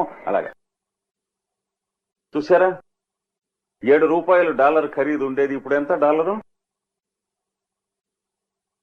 9.60. 12 రూపాయల దాకా వెళ్లిన రోజులు ఉన్నాయి. అంటే అర్థం మనలో పనికి వచ్చేటువంటి సరుకు పర్సెంటేజ్ తగ్గుతుంది. అలాగా డాలర్ ఎక్స్చేంజ్ ఎలాంటిదో యోగాభ్యాసంలో మన అర్హత కూడా అలాంటిదే. మన అర్హత ఇంకోళ్ళు చెప్పేది కాదు. కనుక యమము నియమము అనేటువంటి వాటిలలో మనం బుద్ధిపూర్వకంగా సాధనం అంగీకరించినప్పుడే మనకు పనులు. అంగీకరించాలంటే దానికి తగినటువంటి వాతావరణాన్ని ఎన్నుకుని అక్కడికి వెళ్ళాలి. అంటే మనం ఉన్న చోట అలాంటి వాతావరణం అయితే వెంటనే ప్రారంభించాలి. లేకపోతే నిర్దాక్షిణ్యంగా మనం మార్పు చేసుకోవాలి. ఇలాంటివి ముందు చేస్తేనే యోగాభ్యాసానికి సరిపోతుంది. ఉదాహరణకి మనం ఆ ఇంట్లో ఉండగా లెక్చర్లు చెప్పుకుంటున్నప్పుడు ఈ పుస్తకాలకి ఎగిరిపోకుండా ఉండటం కోసమని గాజు దిమ్మలు తీసుకున్నారు. అవి ఎక్కడ ఉన్నాయి? మనం ఇక్కడ తీసుకుంటాం. మొదలుపెట్టిన ఒక 2 రోజులు 3 రోజులు తర్వాత ఎవరికో గుర్తొచ్చి తీసుకొచ్చి ఇక్కడ పెట్టాడు. మళ్ళా తర్వాత అంటే ఎవరికో గుర్తు రాకూడదు. ఫలానా వాళ్ళు నేను ఈ పని చేస్తాను. దేవాలయంలో ఎవరో వాళ్ళు అర్చన చేస్తే దేవాలయం అవుతుంది, ఫిష్ మార్కెట్ అవుతుంది. దేవాలయానికి మన ఇంట్లో ఉన్నటువంటి మామూలుగా లౌకికమైన విషయానికి తేడా ఏంటంటే ఆ టైంకి ఆ పని ఎవడో ఒకడు చేసేయటం పేరు మన ఇంట్లో. అలా కాకుండా ఎవడో ఒకడు నిర్ణయించుకుని ఇది నేను చేయదలుచుకున్నాను అని అన్నప్పుడు దాన్ని దేవాలయం అంటారు, యజ్ఞకర్మ అవుతుంది. చూసారా, మళ్ళా నిన్న ఈవేళను ఈ గాజు దిమ్మలు వాళ్ళు తెచ్చిపెట్టలేదు. ఏం చేత పెట్టలేదు? వాళ్ళ తప్పు కాదు. అవిద్య అనేటువంటిది మానవుల్లో అంత తీవ్రంగా ఉంటుంది. అలాగే మనం ఇక్కడ నలుగురం కూర్చుని ప్రశాంతంగా ఉండటం కోసం ఈ గేటు తాళం వేసుకుని అది తాళం తీసుకుందాం అని అనుకున్నాం. అది మనకు మూడు బాగున్న రోజున వేసుకుంటాం, ఎవరి మీదన్నా రుసరుసలు ఉన్న రోజున మానేస్తాం. అంటే యోగాభ్యాసానికి ఎప్పుడు పనికొస్తామంటే ఇవన్నీ బాగా మనలో పనిచేయటం మానేసి ఒక 10-12 సంవత్సరాలు అయిన తర్వాత ఈ లోపల మనం యోగాభ్యాసం చేస్తున్నామనే అనుకుంటాం. అంటే ఇక్కడికి చెబుతున్న నేను, ఇది వింటున్న మీరు, ఈ 2-3 పనులలో నేను ఈ పని చేస్తాను అని అనుకున్నటువంటి చిత్తశుద్ధి ఇంతవరకు మనకు కలగలేదు. చూసారా, ఏదో టేప్ రికార్డర్ పెట్టుకుని అందులో టేపులు పెడదాం అనేటువంటి చిత్తశుద్ధి వరకు ఇద్దరికో కలిగింది. అది టేపులు ఉంటాయి కదా తర్వాత అనేటువంటి ఆకర్షణ ఉంది కనుక అది ఫలాపేక్ష కలిగినటువంటిది అవుతుంది, కానీ యోగాభ్యాసానికి సంబంధించింది అవదు. అంటే మన మనస్సుకి ఏది గుర్తొస్తుంది ఏది గుర్తురాదు అన్నది ఫలాపేక్ష ఉన్నటువంటి తప్పకుండా గుర్తొస్తుంది అనేది శోకానికి కారణం అవుతుంది. ఎందుకంటే ఈ టేపులు ఒకటో పాడైనాయి అనుకోండి, దుఃఖపడతానికి పనికి వస్తాయి. అంటే అది ఎప్పుడూ ఉంటుంది ప్రతి దాంట్లోనూ. కానీ అలా కాకుండా తాను దానికోసం అని చెప్పి జీవితాన్ని అంకితం చేసుకున్న వాళ్ళు ఉంటారు అనుకోండి, ఇది మనం చేద్దామని చెప్పి వాడికి ఒక టేప్ పోయినా దుఃఖ కారణం ఉండదు. అలాగా పోవాల్సిందిగా పోయిందని తెలుస్తుంది. అంటే సకామ కర్మయోగంగా మనం టేపులు తీస్తున్నాం, అంచేత గుర్తుంటున్నాయి. ఈ టేపులు ఏమన్నా అయితే ఏమవుతుంది, జడభరతుల కథలు లేవు. అంటే మన నిత్య జీవితంలో యోగాభ్యాసానికి మనకి ఎన్ని వందల మైళ్ళ దూరంలో మామూలుగా ఉంటామో అది చూసుకోవాలన్నమాట. 6 గంటలకి ప్రేయరు, 5 నిమిషాలు తక్కువ 6 గంటలకి మనం మొహం కడుక్కుంటాం, అందరం మామూలుగా చేసే పని. అంటే అటు ప్రేయర్కి సచ్చేడు ఎక్కడికి ఎడతాం, అంటే ప్రేయర్ కాదు, అది ఎన్నడూ కాదు. 5 నిమిషాలు తక్కువ 6 గంటలకి ఒంటో బాగుండగా మెళుకు వచ్చినప్పుడు ఏం చేయాలంటే అలాంటి అపచారానికి ప్రేయర్ చేసుకుని తర్వాత మొహం కడుక్కోవాలి. లేదా మర్నాడు ఒళ్ళు దగ్గర పెట్టుకుని 1/2 గంట తక్కువ 6 గంటలకి నిద్రలేచి మొహం ఆయన కడుక్కోవాలి. అంటే చిట్ట చివరి క్షణాల్లో గబగబలాడుతూ ప్రేయర్ చేసుకున్నటువంటిది అది ఏమవుతుంది, అది సంతగోవాలంటే ఫిష్ మార్కెట్ అవుతుంది, కానీ ప్రేయర్ కాదు. అంటే దేనికోసం అయితే మనం చేస్తున్నామో దానికి ఆపోజిట్ గా ఉన్నటువంటి రిజల్ట్స్ మనకు వస్తాయి. కనుక అవిద్య అనేటువంటిది మనకి ఎన్ని రంగాల్లో ఉంటుందో క్రమంగా చూస్తూ ఉంటే తెలుస్తూ ఉంటుంది అనమాట. చూసారా, ఇప్పుడు ఈ గాజు దిమ్మల్ని వాళ్ళని నేను పెట్టమని అడగలేదు, కానీ పెట్టడం మొదలెట్టారు. 2 రోజులాగా మళ్ళీ మానేయటం మొదలెట్టారు. మరి అది తాళం వేస్తే సదుపాయం అని చెప్పాను. వారం రోజులు 10 రోజులు వేశారు. ఆ పైన ఒకళ్ళ మీద ఒకళ్ళకి చికాకు కలిగేటప్పటికి మళ్ళీ మానేశారు. అలా ఉంటుంది. కనుక మనస్సుకి చికాకులకి ప్రాధాన్యం ఉన్నో కర్తవ్యానికి అప్రాధాన్యం ఇచ్చినంతకాలం కూడాను మనం యోగాభ్యాసానికి గాని అంటే సుఖపడటానికి నోచుకోలేదు జీవితంలో అనేటువంటి. అంటే ఎవడు సుఖపడటానికి అర్హుడు అన్నటువంటిది ఒక ప్రకారం నడుస్తూ ఉంటుంది, రూల్స్. దానికోసం పాపం ఈ పతంజలి ఇన్ని గాని భగవద్గీత గాని ఎందుకు వీళ్ళు మన కోసం ఎంత బాధపడ్డారు అనేది, మహాభారతం ఎందుకు ఇచ్చాడు వ్యాసుడు, నానాయ భట్టు ఎందుకు అనువాదం చేశాడు అంటే లోకానుగ్రహ బుద్ధిగా 10 మంది బాగుపడతారు అని. అయ్యో ఇలాంటి దుఃఖంలో ఉన్నారు కదా వీళ్ళు, ఓ రోజు తిట్టుకుంటూ ఓ రోజు సణుక్కుంటూ ఓ రోజు సంతోషిస్తూ ఓ రోజున ఏడుస్తూ నసుక్కుంటూ ఇలా బతుకుతున్నటువంటి బతుకులు ఎందుకు శుభ్రంగా బతకాలి కదా అని. అంటే జగద్హిత బుద్ధి తీయట. నన్నయ్య భట్టు భారత సంహిత రచన బంధురుడయ్యే జగద్హితంబుగన్ అన్నాడు. జగద్హితంబుగన్ భారత సంహిత ఎందుకు ఇచ్చాడంటే లోకంలో 10 మందిని సంతోషంగా బతకడం నేర్చుకుంటారు కదా అని. ఈ పతంజలి కూడా యోగాభ్యాసానికి ప్రమేయం ఏమిటి అంటే నేను ఈ పని చేస్తాను అని జీవితంలో నిర్ణయించుకోగలగాలి. చేయలేకపోతే బాధపడకూడదు, కానీ చేయటానికే ప్రయత్నం చేయాలి. అది చేయలేకపోతే బాధపడటం అనేది అభినివేశం. అభినివేశం అంటే ఏమిటి, నేను ఇంత బతికి ఆ పని చేయలేకపోయినా అంటే వీడి వల్ల కావాల్సింది కాదు, ఏడిస్తే ఏం లాభం, అది తెలియాలి. అంటే తప్పనిసరిగా చేయటానికే ప్రయత్నించాలి. కాలు చేయబడిపోయింది అనుకోండి అంటే నా వల్ల ఏది కాదని తెలుసుకోవాలి. ఇంత మంచి పని చేస్తూ ఉంటే కూడా భగవంతుడు కాలు చేయి తీసేశాడు అని అనుకోకూడదు. మనం చేయవలసింది అయిపోయింది. అరణ్యంలో యాదవులంతా నడిచి వెళ్ళిపోతుంటే కృష్ణుడు వెళ్ళిపోయిన తర్వాత అర్జునుడు కూడా వెళితే రక్షిద్దామంటే దారి కాసినటువంటి దొంగల్ని కొట్టలేకపోయాడు. అర్జునుడిని వాళ్ళని కలిసి మెత్తగా పసడి కింద కొట్టేశారు దొంగల. మరి యుద్ధంలో ఇంతనే అని చేసినటువంటి వాడిని ఈ దొంగలను కొట్టేశారే అని దుఃఖపడ్డాడు. దుఃఖపడితే వ్యాసుడు చెప్పాడు, నీ వల్ల జరగవలసిన పని ఉన్నన్నాళ్ళు నువ్వు అందరినీ కొట్టావు, ఆ పని అయిపోయింది గనక ఇంకా నువ్వు నోరు మూసుకొనుకో అన్నాడు. అందుకని ఎవడికి ఉన్న సామర్థ్యం గాని ప్రతాపం గాని అది వాడిది కాదు. ఏ వైర్లోంచి ప్రయాణం చేస్తూ ఉన్నటువంటి ఎలక్ట్రిక్ కరెంటు ఆ వైర్కి సంబంధించింది కాదు, వైర్లోంచి వెడుతుంది. కానీ అది తెలిసిన వాడే యోగాభ్యాసానికి పనికొస్తాడు గాని లేనటువంటి వాడు ఇలాగే ఉంటాడు. అంటే 2 రోజులు గాజు దిమ్మలు పెట్టుకుంటాం, 2 రోజులు మర్చిపోతాం, ఓ రోజు అక్కడ తాళం వేసుకుంటాం, ఓ రోజు మర్చిపోతాం. యోగాభ్యాసం చేస్తున్నామని అనుకుంటాం. ఎప్పుడు పనికొస్తుంది యోగాభ్యాసానికి? కొన్ని జన్మలు. ఎందుచేత ఈ జన్మల్లో యోగాభ్యాసంలో మనకి అభివృద్ధి కలగలేదో తెలియక బాధపడుతూ ఉంటాం. అందుకని ఈయన అవిద్య అనేది వివరంగా నిత్యము అనిత్యము మొదలైనటువంటివన్నీ చెప్పాడు. చెప్పిన తర్వాత అస్మితకు చెబుతున్నాడు. ఇది కూడా చాలా కష్టం. అవిద్య ఎంత కష్టమో అర్థం అవటం సూక్ష్మం. అస్మిత కూడా అంత కష్టమే చెబుతున్నాడు ఇక్కడ 6వ సూత్రం.